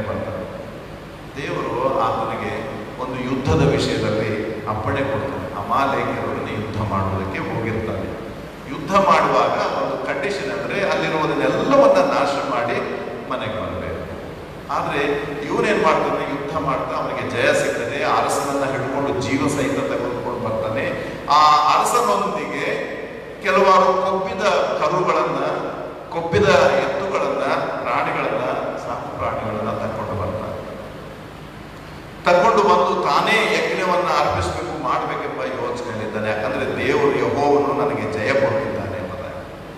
ಆಗ ಪ್ರವಾದಿಯ ಮತ್ತು ನ್ಯಾಯಸ್ಥಾಪಕನಾದ ಸಮುವೇಲನು ಬಂದು ಆತನೊಂದಿಗೆ ಮಾತಾಡ್ತಾರೆ. 15ನೇ ಅಧ್ಯಾಯ 22ನೇ ವಚನದಲ್ಲಿ ಬರೆದಿದೆ, ಯಾಕೆ ನಿನ್ನ ಮನೆಯಲ್ಲಿ ಈ ಕೊಬ್ಬಿದ ಕರುಗಳು ಕೂಗುವ ಶಬ್ದ ನನಗೆ ಕೇಳಿಸ್ತಾ ಇದೆ, ಎಲ್ಲಿಂದ ಬಂತು ಎಂಬುದಾಗಿ ಕೇಳುವಾಗ ಅವನು ಹೇಳ್ತಾ ಇದ್ದಾನೆ, ಯುದ್ಧ ಮಾಡ್ಲಿಕ್ಕೆ ಹೋಗಿದ್ವಲ್ಲ, ಬರಿಗೈಯಿಂದ ಏನು ಬಂದು ಅಲ್ಲಿ ಕೆಲವು ಕೊಬ್ಬಿದ ಆಕಳುಗಳು ಎಲ್ಲ ನಮಗೆ ಕಂಡು, ಅವನ್ನೆಲ್ಲ ನಿನ್ನ ದೇವರಾದ ಯೆಹೋವನಿಗೆ, ನೋಡಿ ನನ್ನ ದೇವರು ಕೂಡ ಅಂತ ಇಲ್ಲ, ನಿನ್ನ ದೇವರಾದ ಯೆಹೋವನಿಗೆ ಯಜ್ಞ ಅರ್ಪಿಸುವುದಕ್ಕಾಗಿ ಒಳ್ಳೊಳ್ಳೆ ಇದೆ, ಅವನು ತಗೊಂಡು ಬರೋದು. ಸುಮ್ಮನೆ ಏನ್ ಮಾಡ್ತಾರೆ, ಅವನ್ನ ನಾನು ತಗೊಂಡು ಬಂದಿದ್ದೇನೆ, ಅದು ನಮಗೋಸ್ಕರ ಅಲ್ಲ, ನಿನ್ನ ದೇವರಿಗೋಸ್ಕರ.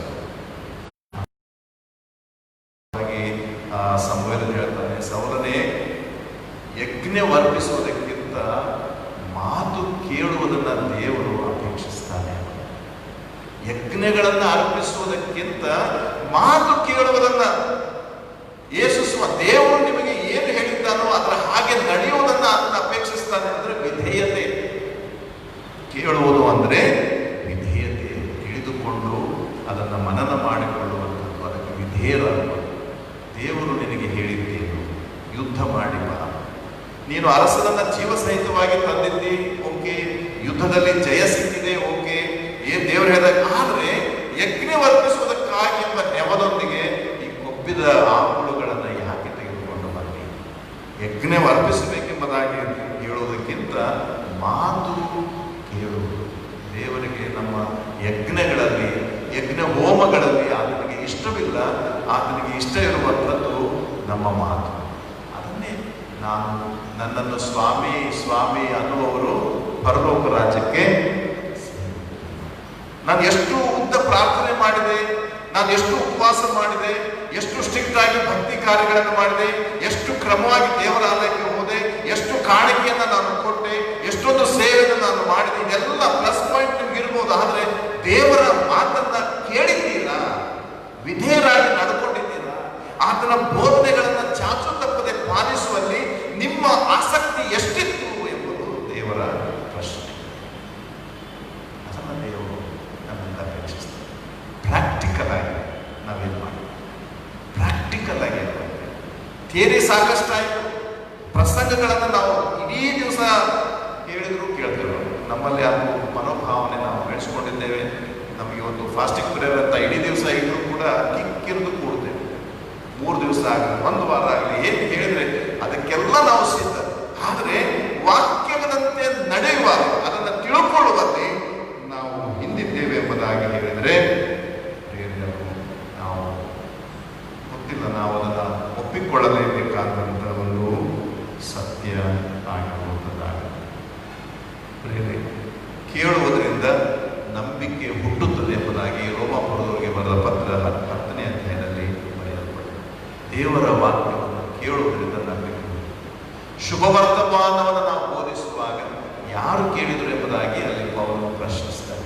ಯೆಶಾಯನ ಗ್ರಂಥ 53ನೇ ಅಧ್ಯಾಯದಲ್ಲಿ ಕೂಡ ಅದೇ ವಚನದಲ್ಲಿ ಬರುತ್ತದೆ, ನನ್ನ ಮಾತುಗಳನ್ನು ಕೇಳಿ ಅವುಗಳಂತೆ ನಡೆಯುವವರು. ಮೊದಲನೇದು ತಿಳಿದುಕೊಳ್ಳುವುದಕ್ಕಾಗಿ ದೇವರ ವಾಕ್ಯ ಕೇಳಬೇಕು. ಎರಡನೇದಾಗಿ ಅದರಂತೆ ನಡೆಯುವವರು, ಅದರಂತೆ ನಡೆಯುವವಳು. ಬರೀ ಪುರುಷರಿಗೆ ಮಾತ್ರ ಅದರಂತೆ ನಡೆಯುವುದು. ಯಾಕೆ? ದೇವರ ವಾಕ್ಯವನ್ನು ಕೇಳಿ ಮನನ ಮಾಡಿ ಗ್ರಹಿಸಿ ಅರ್ಥೈಸಿಕೊಂಡು ಅದರ ಹಾಗೆ ನಡೆಯುವವರು ಯಾರಿದೆ? ಪ್ರಿಯರೇ, ಮಿಜೋರಾಂ, ನಾಗಾಲ್ಯಾಂಡ್, ನಾರ್ತ್ ಈಸ್ಟ್ ಸ್ಟೇಟ್ಗಳು ಒಂದೊಂದು ಕಾಲದಲ್ಲಿ ಅವರು ಮನುಷ್ಯರ ಮಾಂಸಗಳನ್ನು ಭಕ್ಷಿಸುವ ಜನರಾಗಿದ್ದರು. ಮನುಷ್ಯರನ್ನೇ ಕೊಂದು ತಿಂತಾ ಇದ್ದಾರೆ. ನನ್ನ BTH ಪದವಿಯ ಕಾನ್ವೊಕೇಶನ್ ಮಿಜೋರಾಂನ ಐಜ್ವಾಲಲ್ಲಿ ನಡೆಯಿತು. ನಾವು ಅಲ್ಲಿಗೆ ಹೋದಾಗ ನಮಗೆ ಈ ಥಿಯಾಲಜಿಕಲ್ ಎಲ್ಲರೂ, ಎಲ್ಲ ಪ್ರಿನ್ಸಿಪಲ್ಸ್ ಎಲ್ಲರೂ ಇದ್ದರು. ಎಲ್ಲ ಕರ್ಕೊಂಡು ಒಂದೆರಡು ಮನೆಗಳನ್ನು ಭೇಟಿ ಮಾಡಿದರು. ಹಳೆಯ ಮನೆಗಳು, ಒಂಥರ ಈ ಶಿಲಾಯುಗದ ಕಾಲದಲ್ಲಿ ಇದ್ದಂಥ ಮನೆಗಳ ಥರ ಆ ಮನೆಗಳಿದ್ದವು, ಗವಿ ಗವಿ. ಆ ಮನೆಗಳಲ್ಲಿ ಒಳಗೆ ಹೋದರೆ ನಾವು ಹೇಗೆ ಮನೆ ಗೋಡೆಗೆಲ್ಲ ದೇವರ ವಾಕ್ಯದ ಫೋಟೋಗಳನ್ನು ಹಾಕಿರ್ತೇವೆ, ವಚನಗಳನ್ನು ಹಾಕಿರ್ತೇವೆ, ಹಾಗೆ ಅವ್ರ ಮನೆಯಲ್ಲೆಲ್ಲ ತಲೆಬುರುಡೆಗಳನ್ನು ಹಾಕಿದ್ದಾರೆ. ಎಲ್ಲಿ ನೋಡಿದ್ರು ತಲೆಬುರುಡೆಗಳೇ, ಚಂದ ಚಂದವಾಗಿ ಅವನ್ನ ಕೆಳಗೆ ಮೇಲೆ ಅಲ್ಲೇ ಇಲ್ಲಿ ಹಾಕಿದ್ದಾರೆ. ಇನ್ನೊಂದು ಯಾವುದೋ ಒಂದು ದೊಡ್ಡ ಈ ಗಾರ್ಲೆಂಡ್ ಗತೆ ಒಂದು ಸರನೆ ಮಾಡಿಟ್ಟಿದ್ದಾರೆ. ಎಲ್ಲ ಭಯ ಭಯ, ಏನಪ್ಪ ಇದು ಮನೆ ತಲೆಬುರುಡೆಗಳಿಂದಲೇ ತುಂಬಿದೆ ಅಂತ. ಆಗ ಆ ಮನೆಯ ಅಲ್ಲಿರುವಂಥವ್ರು ನಮ್ಗೆ ಹೇಳಿದರು, ಈ ತಲೆಬುರುಡೆಗಳು ನಿಮಗೆ ಏನು ಗೊತ್ತಾಗುತ್ತೆ ಅಂತ ಹೇಳುವಾಗ ನಾವು ಯಾರೋ ತೀರ್ಕೊಂಡಿದ್ದಾರೆ ಹಾಗೆ ಹೀಗೆ ಅಂತ ಎಲ್ಲರೂ ಹೇಳಿದ್ರು. ಇಲ್ಲ, ಇವರು ನಮ್ಮ ಪೂರ್ವಿಕರು ತಿನ್ನಂಥ ದೇಹಗಳ ತಲೆಬುರುಡೆಗಳು ಅಂತ ಹೇಳಿದರು. ಮನುಷ್ಯರನ್ನೇ ತಿನ್ನುವಂಥ ಜನರು ಅವರು ಆಗಿದ್ದರು ಎಂಬುದಾಗಿ.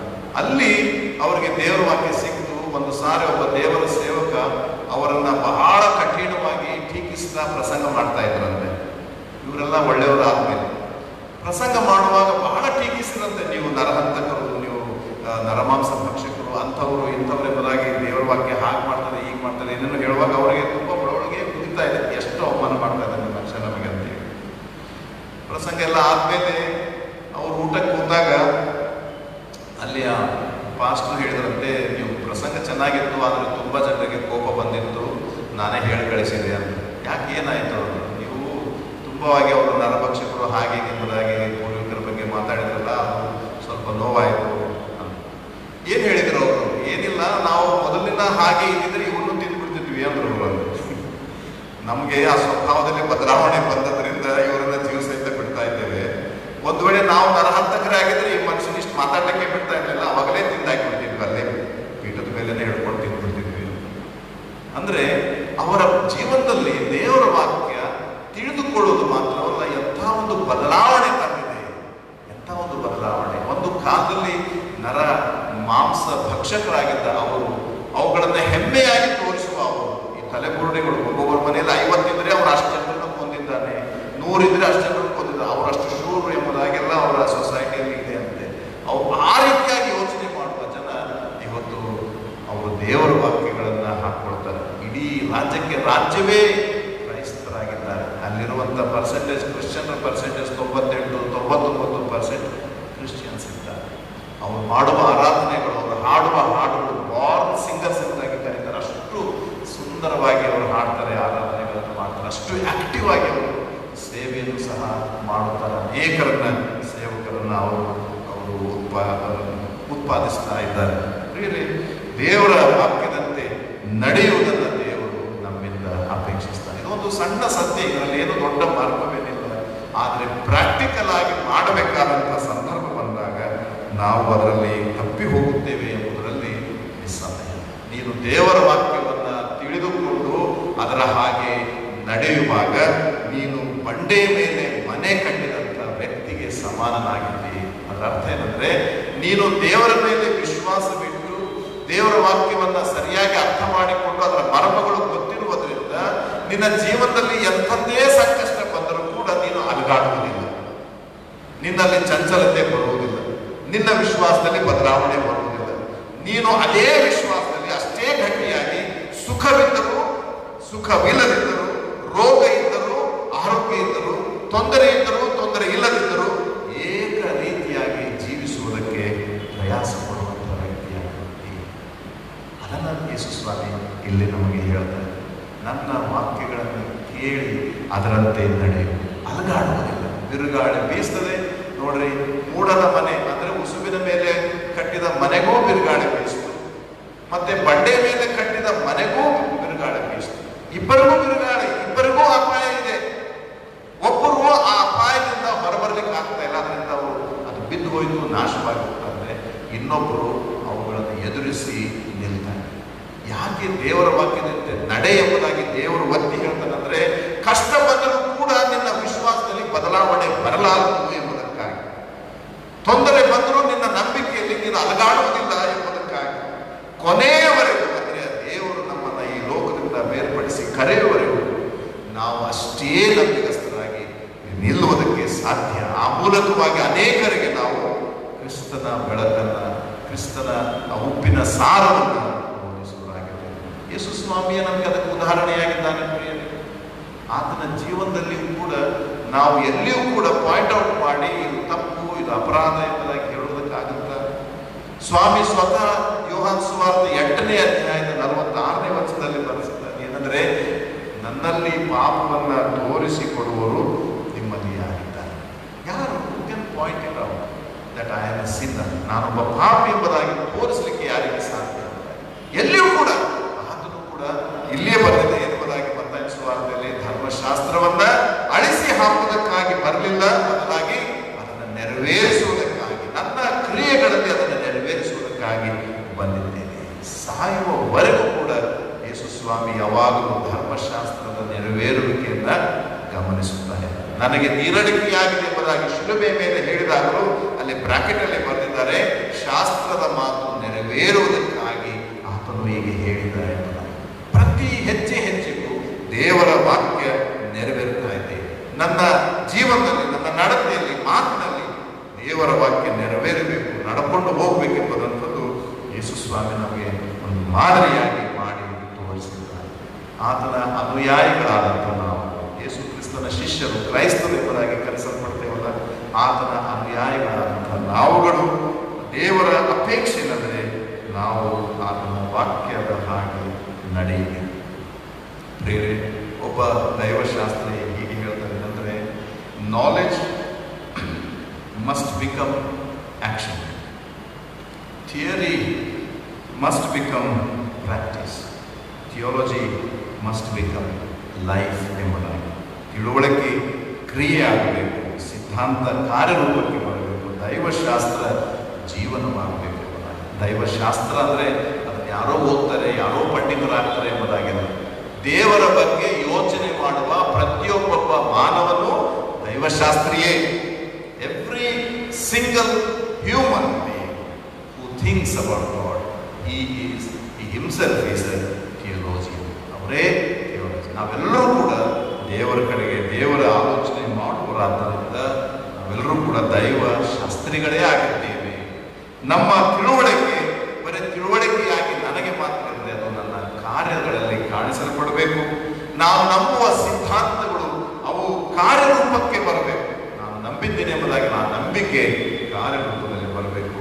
ದೈವಶಾಸ್ತ್ರ ಅಂದರೆ ಏನನ್ನೋ ನಮ್ಮ ತಲೆಯಲ್ಲಿ ಹಾಕಿಕೊಂಡು ನಾನು ಕಲಿತಿದ್ದೇನೆ ಎಂಬುದಾಗಿ ಹೇಳುವುದಲ್ಲ, ಅದು ನನ್ನ ಜೀವನ ಆಗಬೇಕು, ನನ್ನ ಜೀವನ. ಯೇಸು ಸ್ವಾಮಿ ತಾನು ದೈವಶಾಸ್ತ್ರಿಯನ್ನು ಎಲ್ಲಿಯೂ ಕೂಡ ಪ್ರತಿಬಿಂಬಿಸಲಿಲ್ಲ, ಎಲ್ಲಿಯೂ ಕೂಡ ನಾನು ಎಲ್ಲವನ್ನ ಬಲ್ಲೆ ಎಂಬುದಾಗಿ ಹೇಳದೆ, ಜನಸಾಮಾನ್ಯರ ಮಧ್ಯದಲ್ಲಿ ತಾನು ಒಬ್ಬ ಸಾಮಾನ್ಯನಾಗಿ, ಬಡಗಿಯ ಮಗನಾಗಿ, ಆ ಜನರೇ ಹೇಳುವಂತ ಯೋಸೇಫನ ಮಗನಲ್ಲಿರುವ ಕೇವಲ ಬಡವನ ಮಗನಾಗಿ ಎಲ್ಲರ ಮಧ್ಯದಲ್ಲಿ ಸರಳವಾದ ಜೀವನ ಮಾಡುತ್ತಾರೆ. ಯಾರಾದರೂ ಕೇಳಿದ್ರು ಕೆಲವರು, ನೀನು ಎಲ್ಲಿ ವಾಸ ಮಾಡಿದ್ದೀಯಾ ಎಂಬುದಾಗಿ, ಬಂದು ನೋಡಿರಿ ಅಂತ ಹೇಳಿದ್ರು. ಬಂದು ನೋಡಿ ನಾನು ಎಲ್ಲಿದ್ದೇನೆ, ಯಾವ ರೂಪದಲ್ಲಿದ್ದೇನೆ, ನನ್ನ ವಸ್ತುಗಳೇನು, ನನ್ನ ಹಾಸಿಗೆ ಏನು, ನಾನು ಉಪಯೋಗ ಮಾಡುವಂತ, ಬಂದು ನೋಡ್ರಿ ಅಂದ್ರೆ ಬಂದು ನೋಡ್ರಿ ಅನ್ನುವ ಮಾತಿನಲ್ಲಿ ಎಷ್ಟೊಂದು ಟ್ರಾನ್ಸ್ಪರೆನ್ಸಿ ನಾವು, ಎಷ್ಟು ಓಪನ್ ಆಗಿ ಆತನು ತನ್ನನ್ನೇ ನಮಗೆ ಕೊಟ್ಟಿದ್ದಾರೆ. ಪ್ರಿಯರೇ, ಕ್ರೈಸ್ತರಾದ ನಾವು ಇಂಥ ಒಂದು ಯೇಸುವನ್ನ ಗುರುವಾಗಿ ಹೊಂದಿದ್ದೇವೆ. ಆತನು ನಮ್ಮಿಂದ ಅಪೇಕ್ಷೆ ಮಾಡ್ತಾನೆ ಏನೆಂಬುದಾಗಿ, ನನ್ನ ಮಾತುಗಳನ್ನು ಕೇಳಿ ಅವರಂತೆ ನಡೆಯುವುದಾದರೆ ನೀವು ಎಡವಿ ಬೀಳದ ಹಾಗೆ ದೇವರು ಕಾಪಾಡ್ತಾನೆ. ಎಂಥ ಒಂದು ಸಂದರ್ಭ, ಸಿಚುವೇಶನ್ ನಮ್ಮ ಜೀವನದಲ್ಲಿ ಬಂದರೂ ನಾವು ಅಲಗಾಡುವುದಿಲ್ಲ, ಚಂಚಲರಾಗುವುದಿಲ್ಲ, ದೇವರು ಕೈ ಬಿಡುವುದಿಲ್ಲ, ದೇವರು ಮುನ್ನಡೆಸ್ತಾನೆ. ನಮ್ಮ ಉದ್ದೇಶ ಈ ಲೋಕದ ಕೆಲವಾರು ವರ್ಷಗಳ ಜೀವನ ಸುಖಮಯವಾಗಿರಬೇಕೆಂಬುದು ಮಾತ್ರವೇ ಅಲ್ಲ, ನಿತ್ಯ ಜೀವಕ್ಕೆ ನಾವು ಬಾಧ್ಯರಾಗಬೇಕು. ಅದು ನಮ್ಮ ಗುರಿ, ಅದು ನಮ್ಮ ಗುರಿ, ನಮ್ಮ ಉದ್ದೇಶ. ಕರ್ತನು ಕರೆಯುವಾಗ, ಇವತ್ತೇ ಯೇಸು ಸ್ವಾಮಿ ಬಾ ಎಂಬುದಾಗಿ ನನ್ನನ್ನು ಕರೆಯುವಾಗ, ನಾನು ಫಲಾನಂಬಿಗಸ್ತನಾದ ಒಳ್ಳೆಯ ಆಳು, ಧಣಿಯ ಸೌಭಾಗ್ಯ, ನೀನು ಬಹಳ ಸ್ವಲ್ಪವಾದಲ್ಲಿ ನಂಬಿಗಸ್ತನಾಗಿದೆ ಅಂತ ಹೇಳುವ ಮಾತುಗಳು ನಮ್ಮೊಬ್ಬರಿಗೂ ಸಿಗಬೇಕು. ಅದು ನನ್ನ ಆಶಯ, ನಮ್ಮೆಲ್ಲರ ಆಶಯ. ಆದ್ದರಿಂದ ಪ್ರಿಯರೇ, ಈ ಲೋಕವು, ಲೋಕದಲ್ಲಿರುವ ಸಂಗತಿಗಳು ನಮಗೆ ಜೀವನ ಮಾಡೋದಕ್ಕಾಗಿ ಬೇಕೇ ವಿನಃ ಅದೇ ಜೀವನ ಆಗುವುದು ಬೇರೆ. ನಾವು ಜೀವನ ಮಾಡಬೇಕಾಗಿದೆ, ಯಾಕಂದ್ರೆ ಇನ್ನೊಬ್ಬರಿಗೆ ಈ ಥರವು ಜೀವನ ಮಾಡಿ ಜೀವಿಸಬಹುದೆಂಬುದನ್ನು ತೋರಿಸಬೇಕಾಗಿದೆ. ಅವರಲ್ಲಿ ದೇವರ ಸಾರವನ್ನು, ದೇವರ ಜ್ಞಾನವನ್ನು ನಾವು ನಮ್ಮ ಜೀವನದ ಮೂಲಕ ತುಂಬಿಸಬೇಕಾಗಿದೆ. ಆದ್ದರಿಂದ ನಾವು ದೇವರ ವಾಕ್ಯವನ್ನು ತಿಳುಕೊಳ್ಳುವವರು ಮಾತ್ರ ಆಗದೆ ಕಾರ್ಯರೂಪದಲ್ಲಿ ಅವುಗಳನ್ನು ಅಳವಡಿಸಿ ಅನೇಕರ ಬಾಳಿಗೆ ಮಾದರಿಯಾಗುವ ದೇವರು ನಮ್ಮನ್ನು ಆಶೀರ್ವಾದ ಮಾಡಲಿ. ಆಮೇಲೆ ಪ್ರಾರ್ಥನೆ. ಕರ್ತನೇ, ನಮ್ಮನ್ನು ಪ್ರೀತಿಸಿಕೊಟ್ಟ ನಿನ್ನ ವಾಕ್ಯಗಳಿಗಾಗಿ ಸ್ತೋತ್ರ. ನಮ್ಮನ್ನು ಉದ್ದೇಶಿಸಿ ಕರ್ತನೇ ನೇರವಾಗಿ ನಮ್ಮೆಲ್ಲರಿಗೂ ಅವಶ್ಯವಾದಂಥ ಪಂಥಾಹ್ವಾನವನ್ನು ನೀಡುವಂಥ ಮಾತುಗಳನ್ನು ಬೋಧಿಸಿದ್ದೇವೆ. ಇಡೀ ಧರ್ಮಶಾಸ್ತ್ರದ ಸಾರ ನಾವು ಅದನ್ನು ತಿಳ್ಕೊಳ್ಳಬೇಕು, ಅದರ ಹಾಗೆ ನಡೆಯಬೇಕು. ದೇವರೇ, ಈ ನಿಟ್ಟಿನಲ್ಲಿ ನಾವು ಎಡವಿದ್ದೇವೆ. ನಾವು ನಿನ್ನನ್ನು ಹಿಂಬಾಲಿಸುವುದನ್ನು ಸಂಪ್ರದಾಯವಾಗಿ ಮಾತ್ರ ನೋಡಿದ್ದೇವೆ. ಭಕ್ತಿ ಕಾರ್ಯಗಳಿಂದ ದೇವರ ಆಶೀರ್ವಾದ ಸಿಗ್ತದೆ ಎಂಬುದಾಗಿ ಅದರ ಒಂದು ಮುಖವನ್ನು ನಾವು ಬಯಸಿದ್ದೇವೆ. ದಯವಿಟ್ಟು ನಮ್ಮನ್ನು ಕ್ಷಮಿಸು. ನೀನು ನಮ್ಮ ಮೇಲೆ ಅಪಾರವಾದ ಭರವಸೆ ಇಟ್ಟಿದ್ದಿ ಸ್ವಾಮಿ. ನನ್ನ ಮೂಲಕ, ನಮ್ಮೊಬ್ಬೊಬ್ಬರ ಮೂಲಕ ದೊಡ್ಡದಾದ ದೇವರ ಆಶೀರ್ವಾದ ಜನ ಸಮುದಾಯಕ್ಕೆ ಹೋಗಲಿ ಎಂಬುದಾಗಿ ನೀನು ಆಶಿಸಿದ್ದಿ. ಕಷ್ಟವೂ ಸುಖವೂ ಕರ್ತನೆ, ನಾವು ನಿನ್ನ ವಾಕ್ಯಗಳನ್ನು ತಿಳುಕೊಳ್ಳುವವರು ಮಾತ್ರವೇ ಆಗಿರದೆ ನಮ್ಮ ನಡತೆಯಲ್ಲಿ ಅವುಗಳನ್ನು ಅಳವಡಿಸಿಕೊಂಡು ಪರಿಶುದ್ಧತೆಯಿಂದ ಇನ್ನೂ ಹೆಚ್ಚಿನ ಪರಿಶುದ್ಧತೆಗೆ ಸಾಗುವಂಥ ಮನಸ್ಸನ್ನು ನಮಗೆ ಕೊಡು. ನಮ್ಮ ಮೇಲೆ ನೀನು ಎಷ್ಟೊಂದು ಪ್ರೀತಿನಿಟ್ಟು ನಮಗೆ ಈ ಮಾತನ್ನು ಹೇಳಿದ್ದಿ ಸ್ವಾಮಿ. ಆದ್ದರಿಂದ ಈ ನನ್ನ ಮಾತುಗಳನ್ನು ಕೇಳಿ ಅವುಗಳಂತೆ ನಡೆಯುವವನು ಬಂಡೆಯ ಮೇಲೆ ಮನೆಯನ್ನು ಕಟ್ಟಿಕೊಂಡ ಬುದ್ಧಿಯುಳ್ಳ ಮನುಷ್ಯನನ್ನು ಹೋಲುತ್ತಾನೆ ಎಂಬುದಾಗಿ ಹೇಳಿದ್ದೀಯಲ್ಲ. ಅಂಥ ಒಂದು ಬಿರುದು ನಮ್ಮ ಒಬ್ಬೊಬ್ಬರದ್ದಾಗಲಿ ಸ್ವಾಮಿ. ಜೀವನದ ಎಲ್ಲ ಮಗ್ಗುಲುಗಳನ್ನು ನಿನ್ನ ಮೇಲೆ ನಂಬಿಕೆ ಇಟ್ಟು ಕ್ರಿಯೆಯಲ್ಲಿ ಆ ನಂಬಿಕೆಯನ್ನು ಅಳವಡಿಸಿಕೊಂಡು ಎದುರಿಸುವುದಕ್ಕೆ ನಮಗೆ ಶಕ್ತಿ ಕೊಡು. ಎಂಥ ಸಂದರ್ಭ ಬಂದರೂ ಬಿದ್ದು ಹೋಗದೆ ನಿರಾಶರಾಗದೆ, ಎಂಥ ಮಾನ ಅಪಮಾನ ಏನೇ ಬಂದರೂ ಕರ್ತನೆ ಅವುಗಳನ್ನು ಹಾಗೆಯೇ ಸ್ವೀಕರಿಸಿ ಅದೇ ಶಾಂತ ಮನಸ್ಸಿನಿಂದ ಮುಂದೆ ಮುಂದೆ ಸಾಗುವಂತೆ ಅನೇಕರಿಗೆ ಮಾದರಿಯಾಗಿರುವಂತೆ ನಮ್ಮೊಬ್ಬೊಬ್ಬರನ್ನು ಕರ್ತನೆ ನೀನು ಉಪಯೋಗಿಸು. ನಿನ್ನ ಕೃಪೆ ನಮ್ಮ ಸಭೆಯ ಮೇಲಿರಲಿ, ಸಭೆಯ ಎಲ್ಲ ಕುಟುಂಬ ವರ್ಗದವರ ಮೇಲಿರಲಿ. ನಿನ್ನ ವಾಕ್ಯ ಜ್ಞಾನ, ನಿನ್ನ ವಾಕ್ಯವನ್ನು ಅನುದಿನದ ಬಾಳಿನಿಂದ ಅಳವಡಿಸಿಕೊಳ್ಳುವ ಕೌಶಲ್ಯ ನಮ್ಮೆಲ್ಲರಿಗೂ ಅನುಗ್ರಹಿಸಿ ಆಶೀರ್ವದಿಸು. ಪ್ರತ್ಯೇಕವಾಗಿ ನಮ್ಮ ಸಭೆಯ ಹಿರಿಯರನ್ನ ಈ ಸಂದರ್ಭದಲ್ಲಿ ನೆನೆಸಿಕೊಂಡು ಬೇಡುತ್ತೇವೆ ಕರ್ತನೆ. ಅವರವರ ಮನೆಗಳಲ್ಲೇ ಇದ್ದು ಅನೇಕರು ಇಂಥ ಆರಾಧನೆಯಲ್ಲಿ ಪಾಲ್ಗೊಂಡಿದ್ದಾರೆ. ಅವರ ಆರೋಗ್ಯಕ್ಕಾಗಿ ಪ್ರಾರ್ಥಿಸ್ತೇನೆ. ನಿನ್ನ ಆಶೀರ್ವಾದ ಅವರಿಗಿರಲಿ, ಮಕ್ಕಳ ಮೇಲೆ ನಿನ್ನ ಆಶೀರ್ವಾದ ಇರಲಿ, ಒಳ್ಳೆಯ ಆರೋಗ್ಯ ಕ್ಷೇಮ ಅವರಿಗೆ ಅನುಗ್ರಹಿಸಿ. ಅವರು ಕೂಡ ಕರ್ತನೆ ಅವರ ಜೀವನದಲ್ಲಿ ನಿನ್ನ ವಾಕ್ಯಗಳನ್ನು ತಿಳ್ಕೊಂಡವರಾಗಿ ಅದರಲ್ಲಿ ಅದನ್ನು ಜೀವನದಲ್ಲಿ ಅಳವಡಿಸಿಕೊಂಡು ಮುನ್ನಡೆಯುವ ಕೃಪೆಯನ್ನು ಅನುಗ್ರಹಿಸು. ಪರಿಶುದ್ಧಾತ್ಮ ದೇವರೇ, ನಮ್ಮೊಂದಿಗೆ ವಾಸ ಮಾಡು, ಎಚ್ಚರಿಸು, ತಿದ್ದು ಸರಿಪಡಿಸು, ಕ್ರಮದಲ್ಲಿ ನಡೆಸು. ಯೇಸುವಿನ ನಾಮದಲ್ಲಿ ಬೇಡಿದ್ದೇವೆ ನಮ್ಮಲ್ಲಿ. ಆಮೇಲೆ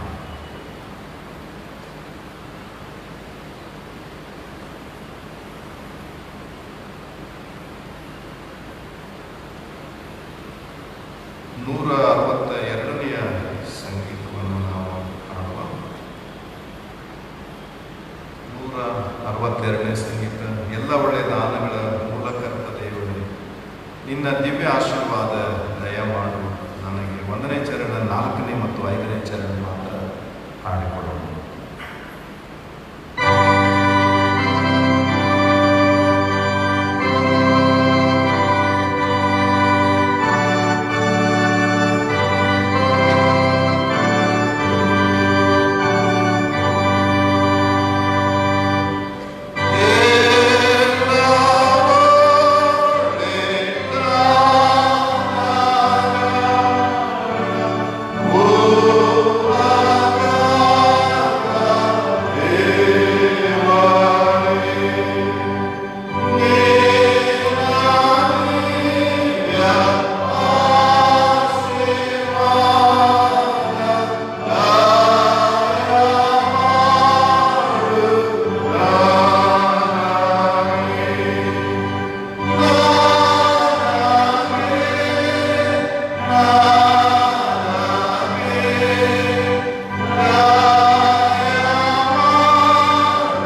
ಸಂಸ್ಥೆ ಎಂಬುದಾಗಿ ಆಚರಿಸ್ತೇವೆ, ಸಭಾಪಾಲಕರ ಭಾನುವಾರ ಎಂಬುದಾಗಿ. ಅಂದು ಹೂಡಿಕೆಯಾಗುವ ಕಾಣಿಕೆಯನ್ನು ನಾವು ಮಿನಿಸ್ಟ್ರಿಯಲ್ ಎಂಡೋಮೆಂಟ್ ಫಂಡ್ ಎಂಬುದಾಗಿ ನಮ್ಮ ಡಯಾಸಿಸಲ್ಲಿ ಇರುತ್ತದೆ. ಡಯಾಸಿಸ್ನವರೇ ನಮಗೆ ಲಕೋಟೆಗಳನ್ನು ವಿತರಿಸಲಿಕ್ಕಿದ್ದಾರೆ. ನಾವು ಅವುಗಳನ್ನು ನಿಮಗೆ ಹಂಚುತ್ತೇವೆ. ಅಂದು ಕಾಣಿಕೆಗಳೊಂದಿಗೆ ಸಭಾಪಾಲಕರ ದಿನ ಎಂಬುದಾಗಿ ಆಚರಿಸೋಣ. ಒಮ್ಮನಸ್ಸಾಗಿ ಕರ್ತನ ಪ್ರಾರ್ಥನೆಯನ್ನು ಆಯ್ಕೆ ಮಾಡೋಣ. ಪರಲೋಕದಲ್ಲಿರುವ ನನ್ನ ತಂದೆಯೇ, ನಿನ್ನ ನಾಮವು ಪರಿಶುದ್ಧವೆಂದು ಎಣಿಸಲ್ಪಡಲಿ, ನಿನ್ನ ರಾಜ್ಯವು ಬರಲಿ, ನಿನ್ನ ಚಿತ್ತವು ಪರಲೋಕದಲ್ಲಿ ನೆರವೇರುವ ಪ್ರಕಾರ ಭೂಲೋಕದಲ್ಲಿ ನೆರವೇರಲಿ. ನಮ್ಮ ದಿನದ ಆಹಾರವನ್ನು ಇವತ್ತು ನಮಗೆ ದಯಪಾಲಿಸು. ನಮಗೆ ತಪ್ಪು ಮಾಡಿದವರು ನಾವು ಕ್ಷಮಿಸುವಂತೆ ನೀನು ನಮ್ಮನ್ನು ಕ್ಷಮಿಸು. ನಮ್ಮನ್ನು ಶೋಧನೆಯೊಳಗೆ ಸೇರಿಸದೆ ಕೇಡಿನಿಂದ ತಪ್ಪಿಸು. ಯಾಕಂದರೆ ರಾಜ್ಯವು ಬಲವು ಸದಾ ಕಾಲವನ್ನು ನಿರ್ವಹಿಸು. ವಿಶ್ವಾಸದಿಂದ ದೇವರ ಆಶೀರ್ವಾದವನ್ನು ಹೊಂದಿಕೊಂಡು ಸಮಾಧಾನದಿಂದ ನಮ್ಮ ಮನೆಗಳಿಗೆ ತೆರಳೋಣ. ಕಾಣಿಕೆಯ ಪೆಟ್ಟಿಗೆಗಳು ಬಾಗಿಲುಗಳಲ್ಲಿರುತ್ತವೆ. ನಿಮ್ಮ ಕಾಣಿಕೆಗಳನ್ನು ಸಮರ್ಪಿಸು. ಎಲ್ಲ ಗ್ರಹಿಕೆಯನ್ನು ಮೀರುವ ದೇವ ಶಾಂತಿಯು ದೇವರ ಮತ್ತು ನಮ್ಮ ಕರ್ತನಾಗಿರುವ ಯೇಸು ಕ್ರಿಸ್ತನ ಜ್ಞಾನದಲ್ಲಿಯೂ ಪ್ರೀತಿಯಲ್ಲಿಯೂ ನಿಮ್ಮ ಹೃದಯಗಳನ್ನು ಮನಸ್ಸುಗಳನ್ನು ನೆಲೆಗೊಳಿಸಿ ಕಾಯಲಿ. ತಂದೆ, ಕುಮಾರ, ಪವಿತ್ರಾತ್ಮನೆಂಬ ಸರ್ವಶಕ್ತ ದೇವರ ಆಶೀರ್ವಾದವು ನಿಮ್ಮೊಳಗೆ ನೆಲೆಸಿ ನಿಮ್ಮ ಸಂಗಡ ಯಾವಾಗಲೂ ಇರಲಿ. ಆಮೆನ್.